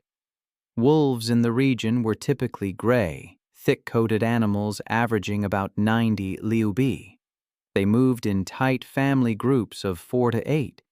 Their strength lay in coordination, silent pursuit, strategic circling, and patience rather than outright speed.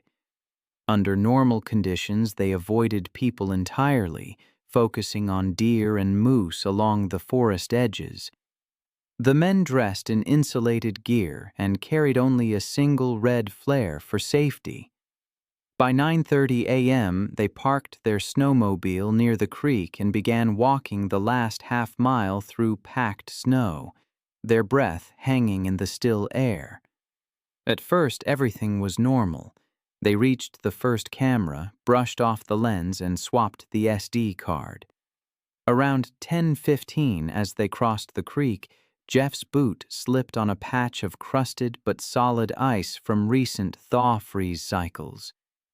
David crouched to help him up, steadying his cousin by the arm. That was when both noticed faint movement among the tree line across the creek.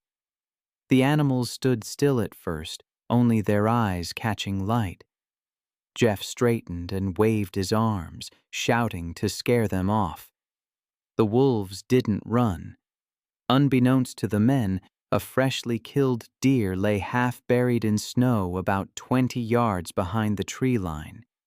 a cached carcass the wolves had dragged there the night before. The pack was food-stressed, defending the cache rather than hunting.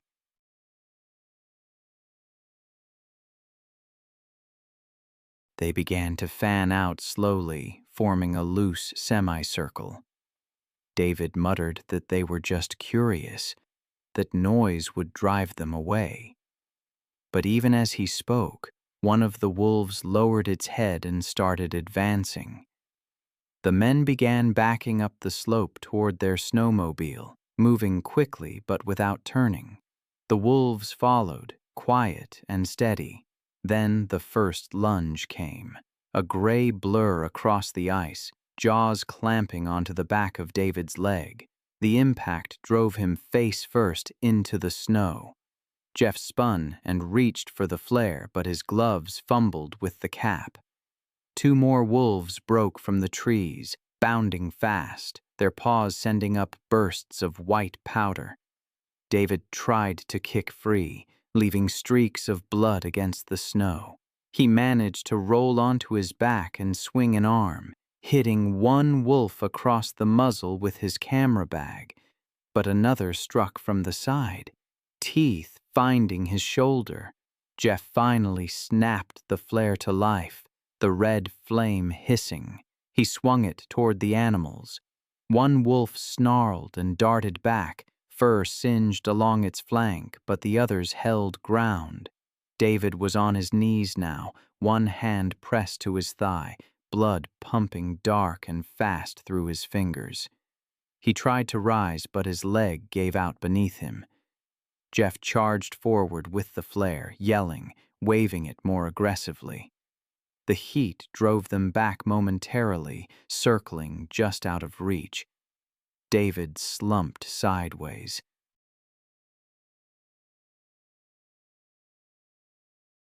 I've spent years studying the intersection of wildlife and human spaces, but some cases still haunt me. The story of David, for example. He and his cousin Jeff were out in the wilderness when a pack of wolves attacked. Jeff managed to scare them off with a flare, but it was too late for David. Jeff tried to staunch the bleeding, but the wound was too deep, and David died within a minute. Jeff, shaken, used David's camera bag and his own phone to call for help. The reception was faint, but a signal reached a ranger station. Authorities arrived by snowmobile about 40 minutes later. They found Jeff sitting beside the body, shaking uncontrollably. Wolf tracks surrounded the site, leading back toward the tree line and a deer carcass. The official report listed the cause of death as blood loss from femoral artery trauma, consistent with large animal bites. Provincial conservation officers and federal wildlife agents closed the area within the hour. Samples were taken for DNA analysis, and the pack was later trapped and relocated to a remote management zone north of Reindeer Lake. Wildlife biologists believed the wolves were defending a food cache, not actively hunting. But that distinction offered little comfort. A few years later, on December 9, 2018, a very different tragedy unfolded in Canyon Vista, a suburban community in Los Angeles. It was an unusually warm winter evening.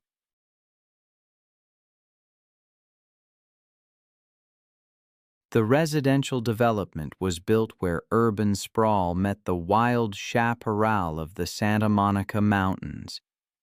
Homes perched on steep slopes offered spectacular views of the city. Kevin Chen, a 16-year-old high school junior and varsity basketball player, was running late after practice. He decided to take his usual shortcut through an undeveloped lot rather than follow the longer route along the main road. Kevin was an honor student and a star athlete, balancing academic excellence with athletic achievement. He lived with his parents and younger sister in a modern home that backed up against the natural, open space. He often used the informal trails and vacant lots to move quickly between his home and school, a practice that had never caused any problems during his 4 years in the neighborhood. The Canyon Vista area had been experiencing increased wildlife activity following a series of devastating wildfires that had burned thousands of acres in the surrounding mountains. The fires had displaced numerous predators, forcing them to seek new territory and food sources in areas they had previously avoided. Local authorities had issued warnings about mountain lion sightings in residential areas, but most residents viewed these as routine precautions rather than serious threats. Kevin was aware of the wildlife warnings but had never encountered any dangerous animals during his frequent use of the neighborhood's informal trail system.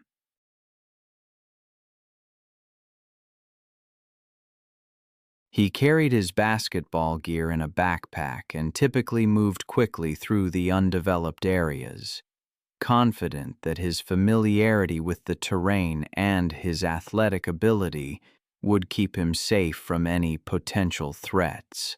Mountain lions are solitary predators that require large territories to support their hunting needs, with adult males controlling ranges of up to 100 square miles.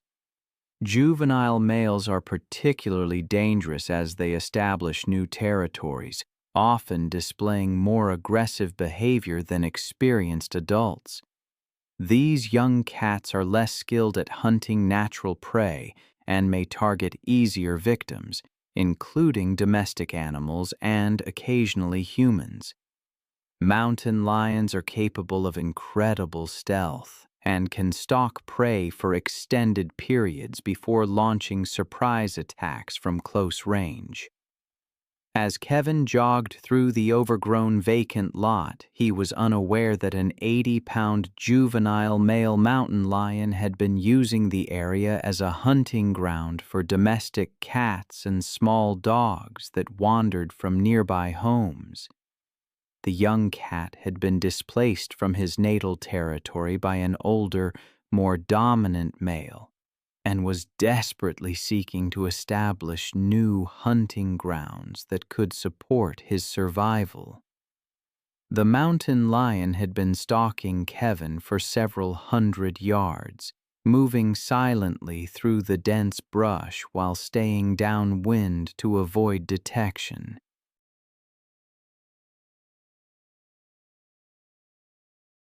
The cat's hunting instincts were triggered by Kevin's size, movement pattern, and the fact that he was alone and vulnerable in the predator's newly claimed territory.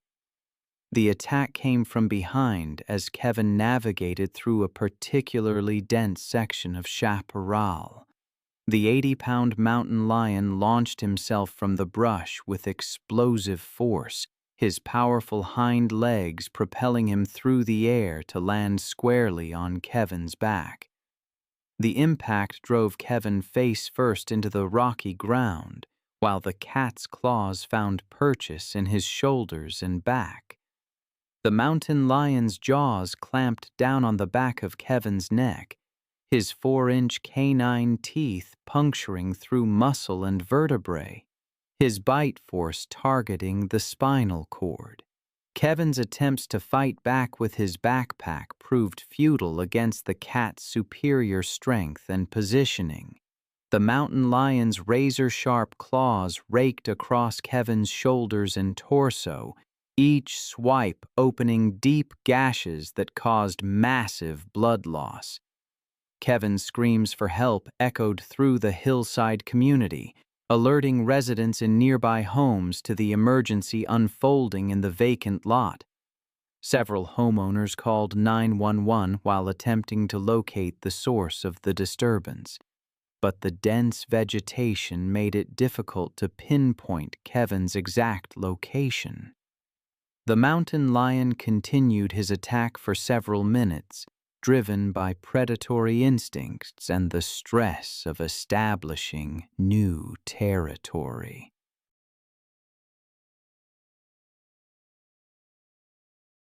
Police and paramedics arrived within 10 minutes of the first 911 call, using Kevin's cries for help to locate him in the brush. I've always been drawn to those shadowed corners where the wild world brushes against our own. Places where the line blurs and the consequences can be devastating. Consider the story of Kevin, a reminder of how easily we can stumble into tragedy when we encroach on nature's domain. He died after a mountain lion, displaced by wildfires, attacked him. But there are other stories too, stories of arrogance and a dangerous dance with apex predators. It was November 3rd, 2015. Loner Exotic Ranch, a sprawling 300-acre facility in East Texas, offered wealthy clients a chilling experience: photo sessions with dangerous predators. It operated in the shadows, offering interactions legitimate zoos would never permit. Brandon Walsh, a 27-year-old personal trainer from Houston, had heard about the ranch through word of mouth. He was drawn to the extreme, seeking challenges that would test his limits. He saw this as the ultimate test of courage and confidence. He'd made a name for himself helping others overcome their fears, but perhaps his success had bred overconfidence. He paid the ranch's hefty fee for a private photo session with Sasha, a 300-pound female Bengal tiger raised from a cub. The ranch owner, a former circus trainer, supervised, repeatedly warning Brandon of the dangers. Bengal tigers are formidable, solitary creatures.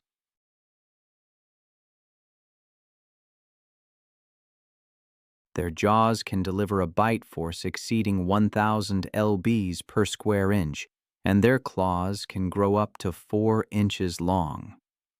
The session started safely, Brandon posing outside Sasha's enclosure, but he quickly grew frustrated, wanting a closer, more dramatic shot.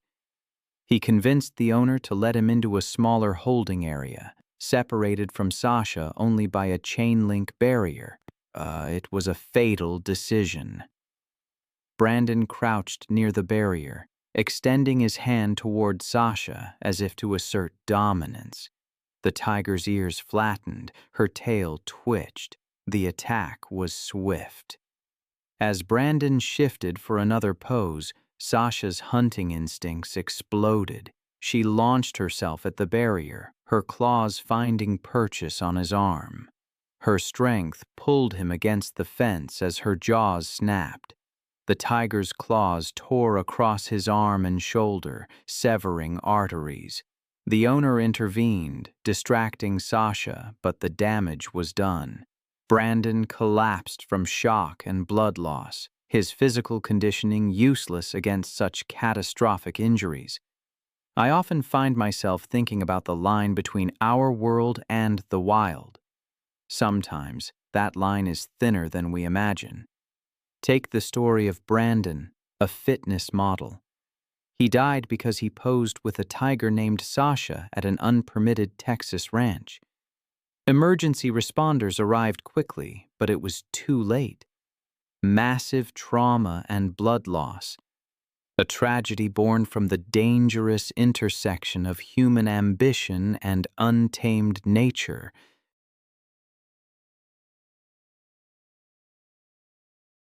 The ranch, it turned out, was operating without proper permits or insurance, flouting state regulations meant to protect the public from dangerous animals. Sasha was moved to a proper sanctuary, and the facility was shut down. Brandon's death resonated, prompting calls for better safety education about using wild animals as props. His family understandably sued, arguing that the ranch's negligence led to his death. Then there's Tommy Rodriguez, August 19th, 2013. The Missouri heat was stifling, and the air around Tommy's property was thick with the stench of neglect. For over a decade, Tommy had been running puppy mills, but financial press had forced him to make cuts that would ultimately cost him his life. His 20-acre property was a warren of makeshift kennels in converted sheds, housing nearly 80 dogs in various states of breeding and neglect. He specialized in popular breeds, selling them at high prices to unsuspecting buyers. The real money, though, came from the security side of his operation. 4 massive dogs patrolled the perimeter. 2 cane corsos, each weighing over 120 pounds, and 2 mastiff mixes tipping the scales at nearly 140 pounds. These weren't pets. They were weapons, trained to be aggressive. The financial press had been building for months. Veterinary bills, feed costs, facility maintenance. They had all eaten into Tommy's profits.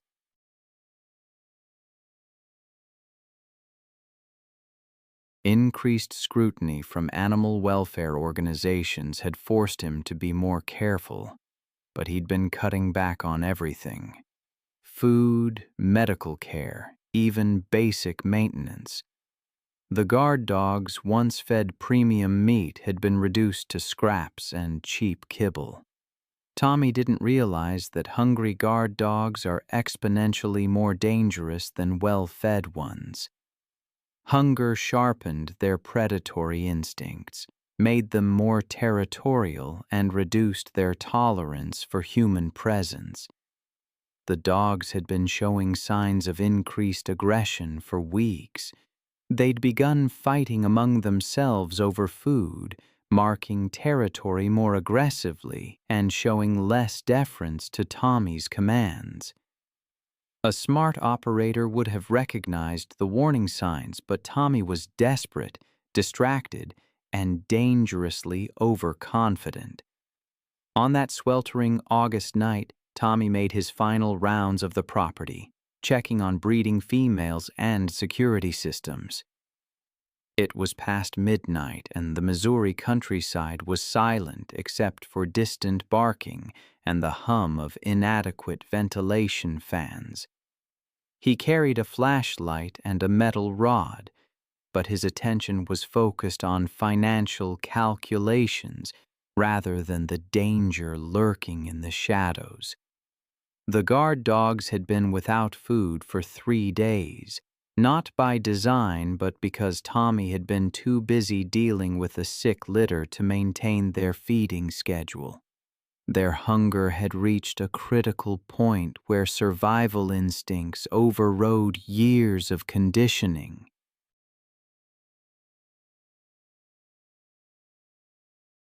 They were no longer guard dogs protecting property. They were predators looking for their next meal. Tommy's mistake was approaching the area where he kept the guard dogs without proper precautions. Normally, he would have fed them first, ensuring their compliance before entering their territory. But financial stress and exhaustion had made him careless, and he walked directly into their domain, carrying nothing but a flashlight and false confidence. The attack began when Brutus, the larger cane corso, emerged from the shadows near the feeding area. His 125-pound frame moved with surprising silence. His massive head lowered in a hunting posture that Tommy should have recognized as a threat. Behind him came the others. Titan, the second cane corso. Rex, a 140-pound mastiff mix. And Scar, whose scarred muzzle told the story of his fighting background. Tommy realized the danger too late. As he turned to retreat, Brutus launched himself forward, his powerful jaws clamping down on Tommy's left eye with crushing force. The impact drove Tommy to the ground, his flashlight spinning away into darkness as he screamed for help that would never come. The other 3 dogs joined the attack within seconds, their pack instincts fully engaged. Rex grabbed Tommy's right arm, his massive jaws crushing bone as he shook violently. Titan went for the torso, his teeth tearing through clothing and flesh with mechanical efficiency.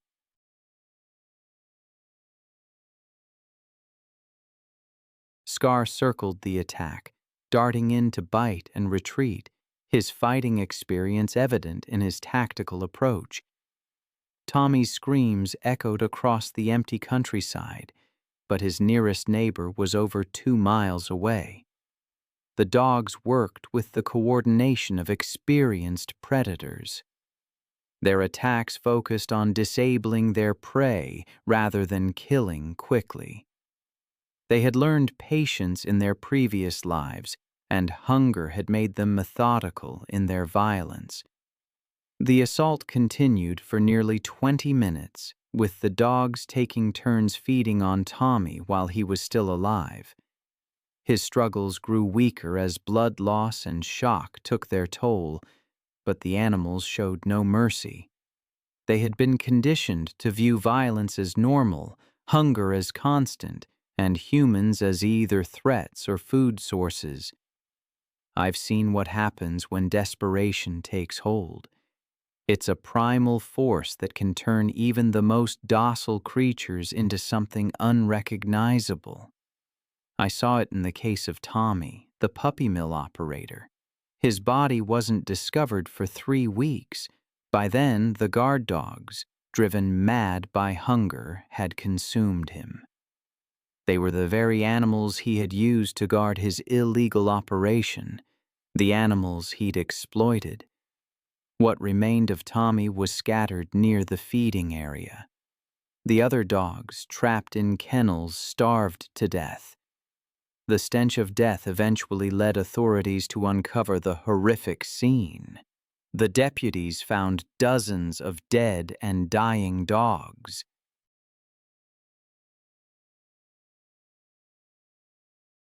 The surviving guard dogs were shot on sight due to their aggression. The investigation revealed the full extent of Tommy's cruelty, breeding females in deplorable conditions, puppies dying from disease, and financial records showing he sold sick animals across state lines. The surviving dogs were euthanized. Tommy's death ended one of Missouri's largest puppy mills, but the cost was immense. Then there's the story of Roberto Mendez. It was August 22, 2014, a sweltering summer afternoon in the exclusive Cypress Point community on the edge of the Florida Everglades. Cypress Point was luxury defined, built on reclaimed wetlands with artificial lakes and manicured landscapes. Roberto, a 35-year-old landscaper, took pride in maintaining these pristine grounds. He supported his wife and 2 young children through his business, often working long hours in the Florida heat. The development's decorative ponds connected to natural waterways, creating a pathway for wildlife. Roberto was familiar with Florida's creatures, respecting their potential danger. That afternoon, he was trimming bushes around a pond when his hedge trimmer slipped and fell into the water. American alligators are masters of ambush, remaining motionless for hours. Adult females can reach 10 feet in length and weigh up to 200 pounds, striking with incredible speed and power. Their bite force exceeds 2,000 pounds per square inch, and they use a death roll to disorient and drown prey.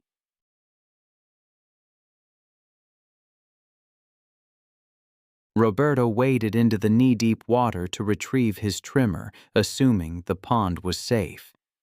He'd worked around similar ponds countless times, but the moment his feet touched the muddy bottom, a 10-foot female alligator exploded from the vegetation. Her jaws clamped down on Roberto's right leg with devastating force. The waters around Neptune Islands, They hosted some of the largest great white sharks on Earth, apex predators ruling those seas for over 400 million years. I find that thought so humbling, so terrifying. These magnificent hunters, they can reach lengths of over 20 feet and weights exceeding 4,000 pounds. Imagine that, with massive triangular heads housing rows of razor-sharp, serrated teeth, each tooth measuring up to 3 inches in length, designed to slice through flesh and bone with devastating efficiency. Great whites possess the most powerful bite force of any living creature, capable of exerting over 4,000 pounds per square inch of crushing press. The crew, they had successfully attracted multiple great white sharks using a carefully prepared chum mixture, and among the responding predators was a massive 18-foot female, estimated to weigh over 4,000 pounds. She had been feeding aggressively on the bait. The enormous shark displayed classic hunting behaviors, circling the boat with calculated precision, all while investigating the steel diving cage. Before entering the water, Tara secretly loosened the connections on her diving regulator.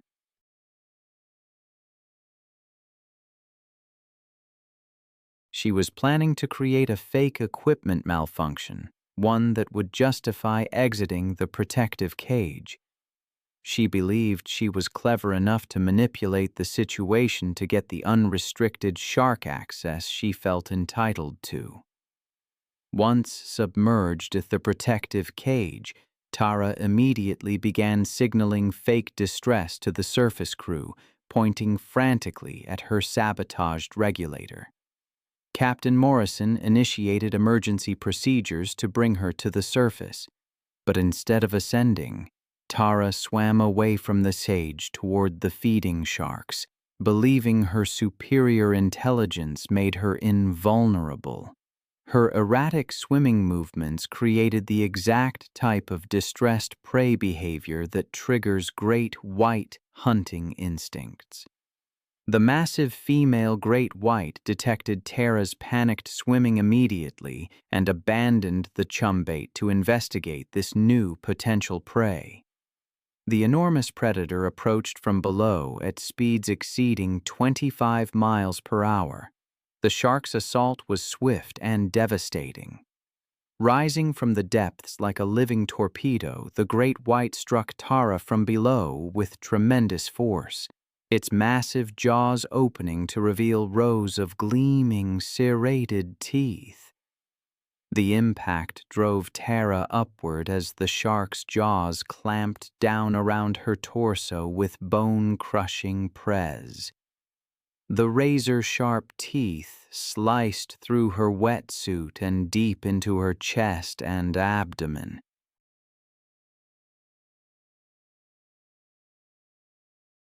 The crushing bite force of 4,000 pounds per square inch shattered Tara's rib cage instantly, puncturing both lungs and severing major blood vessels throughout her torso.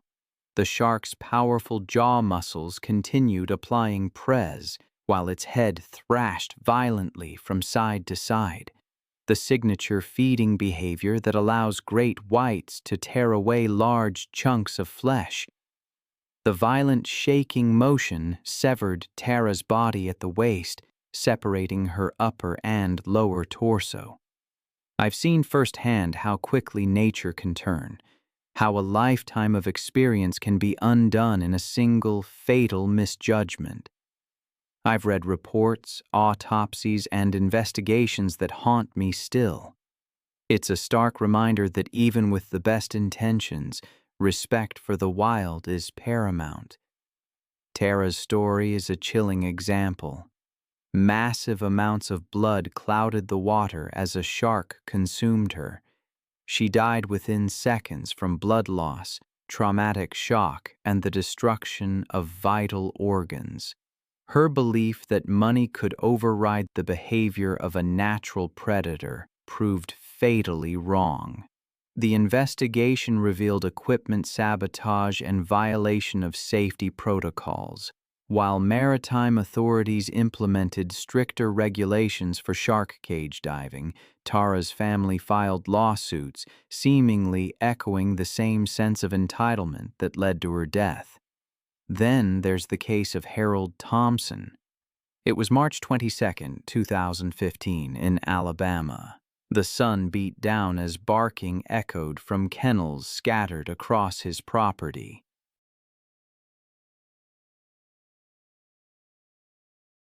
At 71, Hank moved slowly, carrying water with the confidence of 20 years of dog breeding. He and his wife, Martha, had built their operation from nothing, specializing in Rottweilers and German Shepherds. What started as a hobby had grown into a modest business. They had 8 breeding females and 3 males selling litters across the Southeast. But age had made Hank careless. In his younger days, he never would have entered a kennel alone, especially with breeding males during territorial phases. He knew what these dogs could do, the power in their jaws, the speed of their attacks, but experience had bred overconfidence.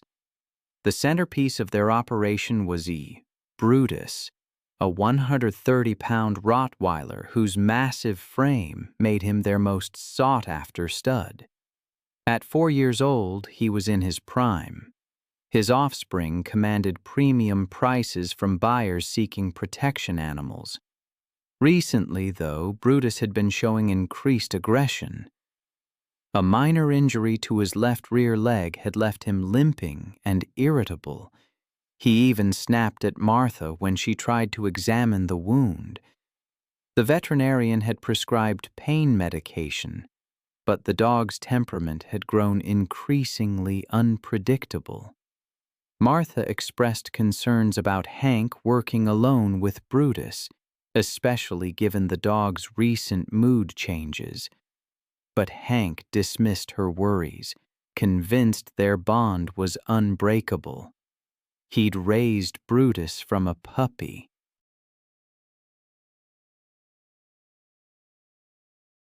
On that March afternoon, Martha had driven into town for supplies, leaving Hank alone with the dogs. The kennels needed cleaning, water bowls required filling, work Hank had done thousands of times before. Brutus watched from his kennel as Hank approached, his dark eyes tracking every movement. The dog was panting heavily despite the shade. His injured leg seemed to cause him discomfort. Pain, as I've learned, has a way of making even docile animals unpredictable. And Brutus was far from docile. Hank unlocked the kennel gate and stepped inside, bucket in hand, his attention focused on the dirty water bowl. He'd performed this routine hundreds of times, but that day, Brutus was different. The dog's ears were pinned back, his tail held low, his massive body coiled with tension. As Hank bent down to clean the water bowl, his back turned to the dog, Brutus made his decision. There was no growling, no warning, just a 130 pounds of muscle launching through the air with devastating force. The impact drove Hank face first into the concrete floor, his bucket clattering away as Brutus's jaws found their target. The dog's teeth sank deep into Hank's throat, crushing his windpipe and severing major blood vessels in a single catastrophic bite. Hank's hands clawed desperately at the animal's massive head, but Brutus had locked on with predatory determination. The dog's powerful neck muscles allowed him to shake violently, tearing through tissue and bone.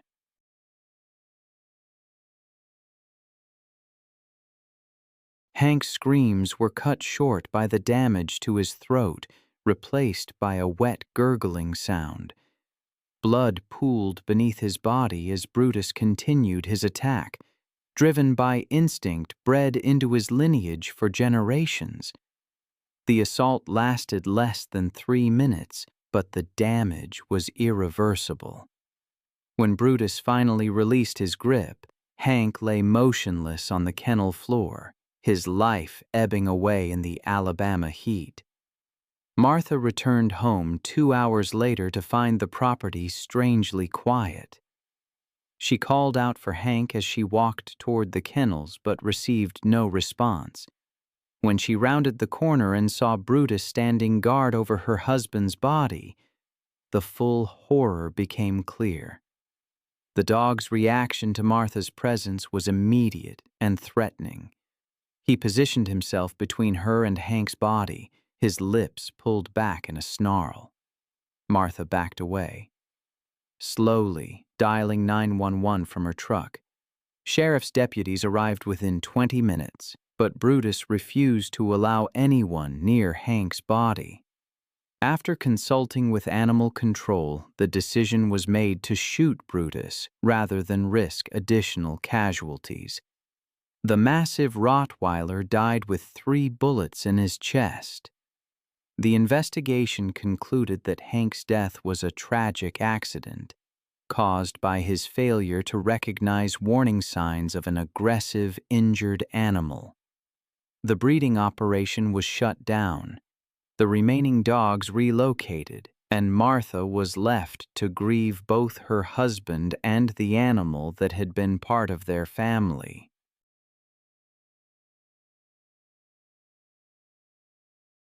I remember reading about Sarah Miller, too. It was September 3, 2013, near the Toklat River in Denali National Park, Alaska. By early afternoon, the wind had dropped and the landscape stood still, open and silent. From a distance, it looked calm, a place where nothing could happen quickly. But the quiet there was deceptive. Sarah Miller, 26, was an experienced backpacker from Anchorage. I find myself often pondering the blurred line between respect and fear when we venture into the wild. Sarah, a seasoned hiker, understood this tension intimately. She embarked on a 2-day loop near the Tlat River in Denali, Alaska, her journey timed to coincide with the caribou migration. It was a route where wolves were often seen trailing the herds. She was prepared, carrying bear spray, a GPS beacon, and enough food for 2 nights. Solo travel didn't intimidate her. She'd been doing it for years, documenting her routes for small hiking blogs. She'd properly filed the required permits for the Denali backcountry zones. Rangers later recalled she had asked about late-season wolf movements, seemingly unconcerned by reports of increased sightings near the river corridor. Wolves, averaging between 70 and 100 pounds, were following caribou herds migrating south. Fresh tracks had been spotted just days before. These creatures, built for endurance and speed, capable of covering 40 miles in a day, possess a bite force strong enough to crush bone.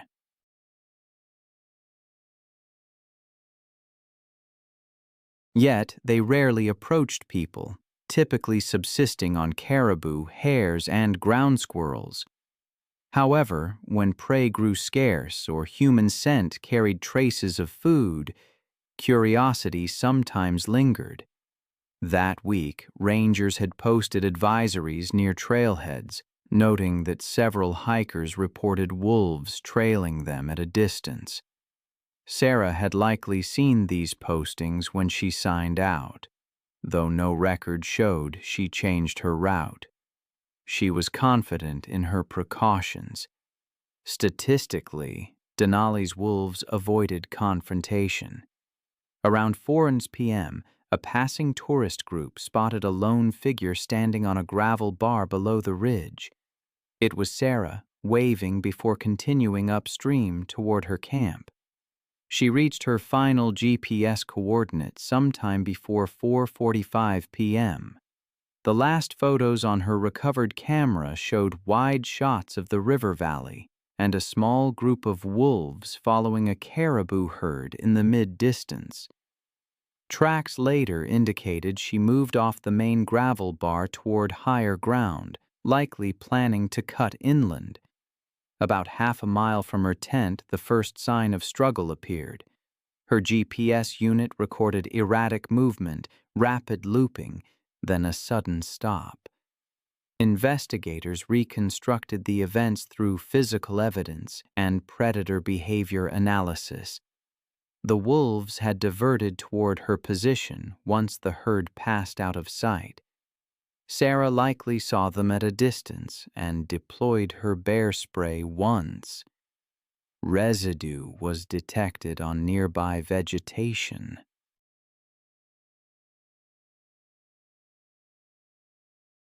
Wind readings that afternoon showed a westward shift, causing partial blowback of the spray mist.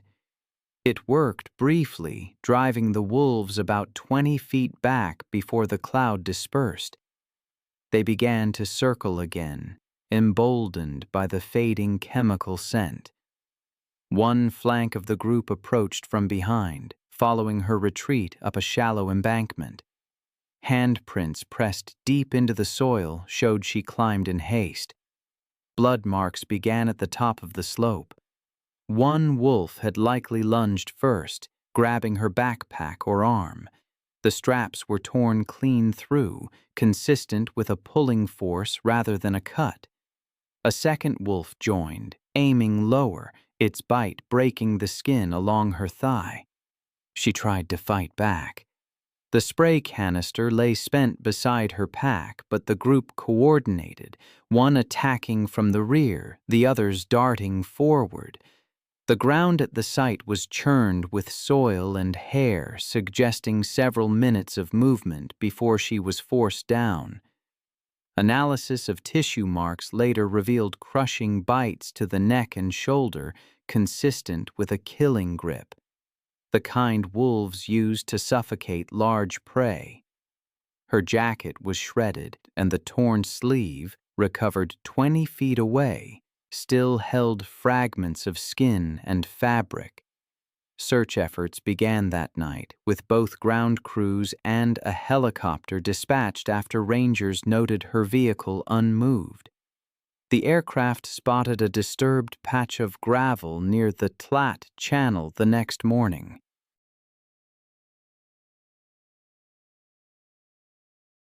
Sarah's body lay partially covered by soil and debris, her left arm missing, likely carried off by scavengers after the attack. They collected the camera and other items for analysis and later confirmed through timestamps that her final photograph was taken just 6 minutes before the estimated time of death. The park temporarily closed multiple backcountry zones along the migration corridor. Genetic sampling confirmed the wolves belonged to the Tolat pack. Investigators determined the attack began as a predatory test or prey proxy response that escalated fatally, but with no repeated approach or food-seeking behavior observed, no removals were ordered.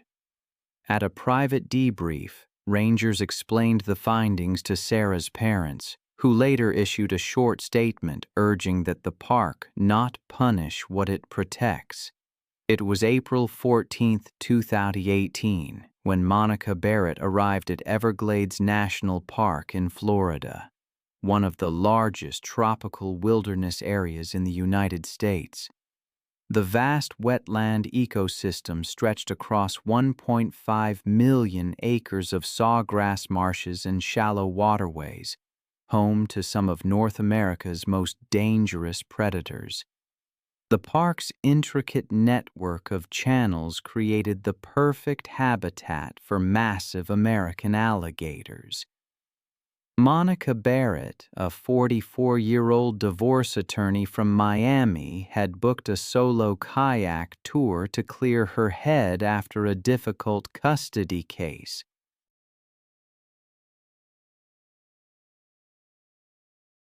Known for her aggressive courtroom tactics and confrontational personality, she had built her legal career on intimidating opponents and refusing to back down from any challenge.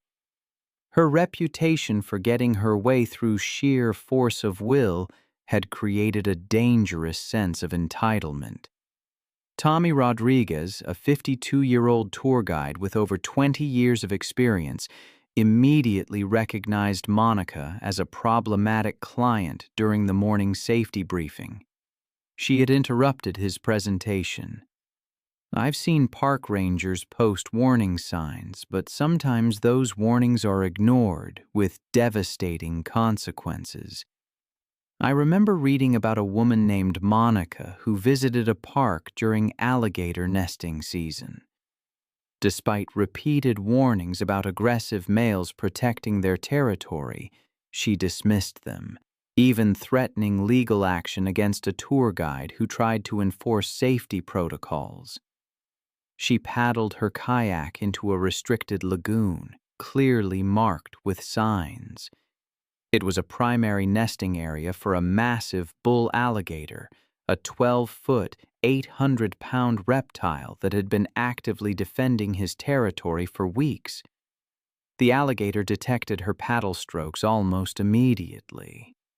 It had been resting motionless beneath the surface, perfectly camouflaged. The attack was swift. The alligator launched itself from the water, its jaws clamping down on her kayak, capsizing it and throwing her into the murky water.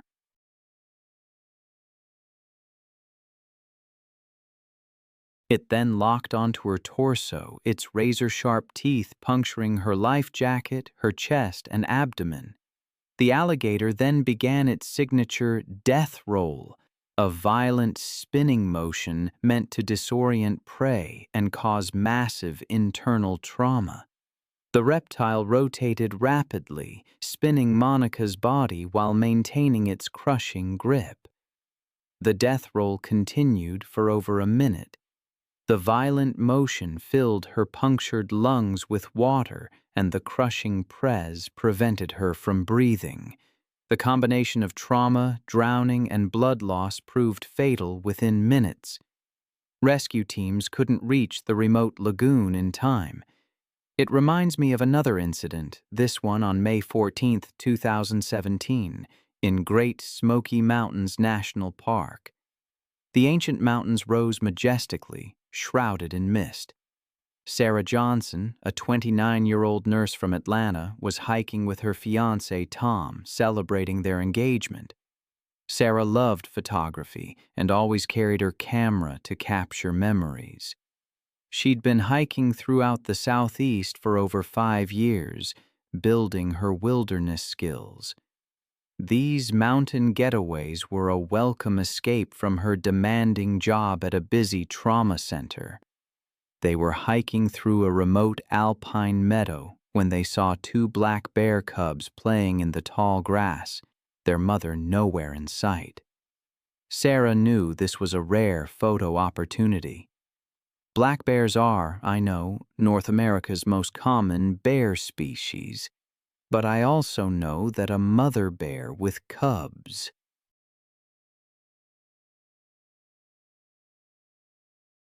Well, she becomes something else entirely, exponentially more aggressive, more territorial. I've read accounts where female bears will attack without any warning at all, simply to defend their young. They view any human presence near their cubs as a mortal threat, something that must be eliminated immediately. And these mothers possess incredible strength and speed, capable of running up to 30 mayhus, even through dense forest. I remember reading a story about a woman named Sarah. She and her fiancé, Tom, were on an engagement trip, hoping to capture some incredible memories. They stumbled upon a meadow where black bear cubs were playing. Sarah began photographing them from what she thought was a safe distance, but her excitement at capturing such rare footage led her to gradually move closer, trying to get better shots. Tom repeatedly urged her to maintain a safe distance, to leave the area, but Sarah was convinced that the mother bear wasn't nearby. The cubs continued their playful wrestling and tumbling through the meadow grass, while Sarah documented their every move. Her photography session went on for nearly 10 minutes, and she captured dozens of images. I think Sarah's fatal mistake was positioning herself between the cubs and their natural escape route to the forest edge. As she moved to get a better angle for her shots, she unknowingly blocked the path the cubs would take to reach safety if they felt threatened.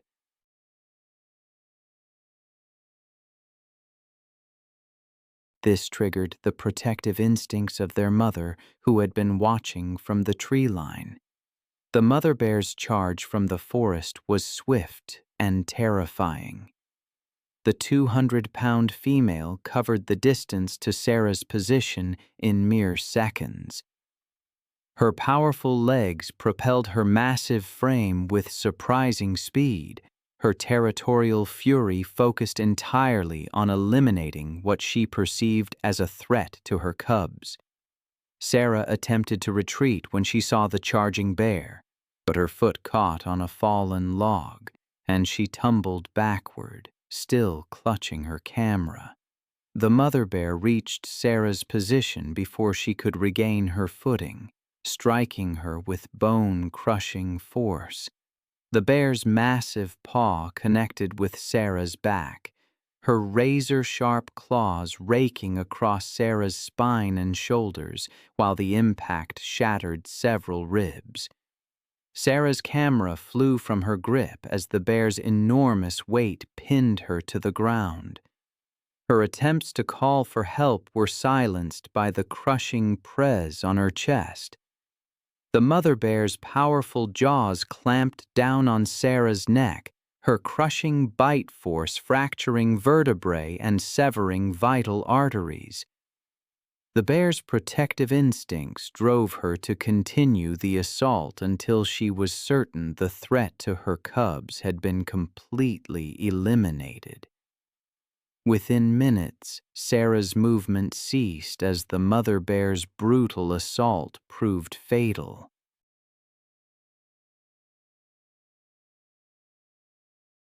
The protective mother remained near Sarah's body for several more minutes, ensuring the threat was neutralized before gathering her cubs and disappearing into the dense forest. Park rangers arrived over an hour later in response to Tom's emergency call, but Sarah was already dead from massive trauma. The bear family was tracked but left undisturbed, as wildlife officials determined the mother had been acting within normal protective behavioral patterns when defending her young. Sarah's death devastated the hiking community and prompted enhanced educational programs about wildlife safety and proper distance protocols. Her family established a foundation promoting wilderness safety education, ensuring her passion for conservation would continue through enhanced protection for both wildlife and outdoor enthusiasts.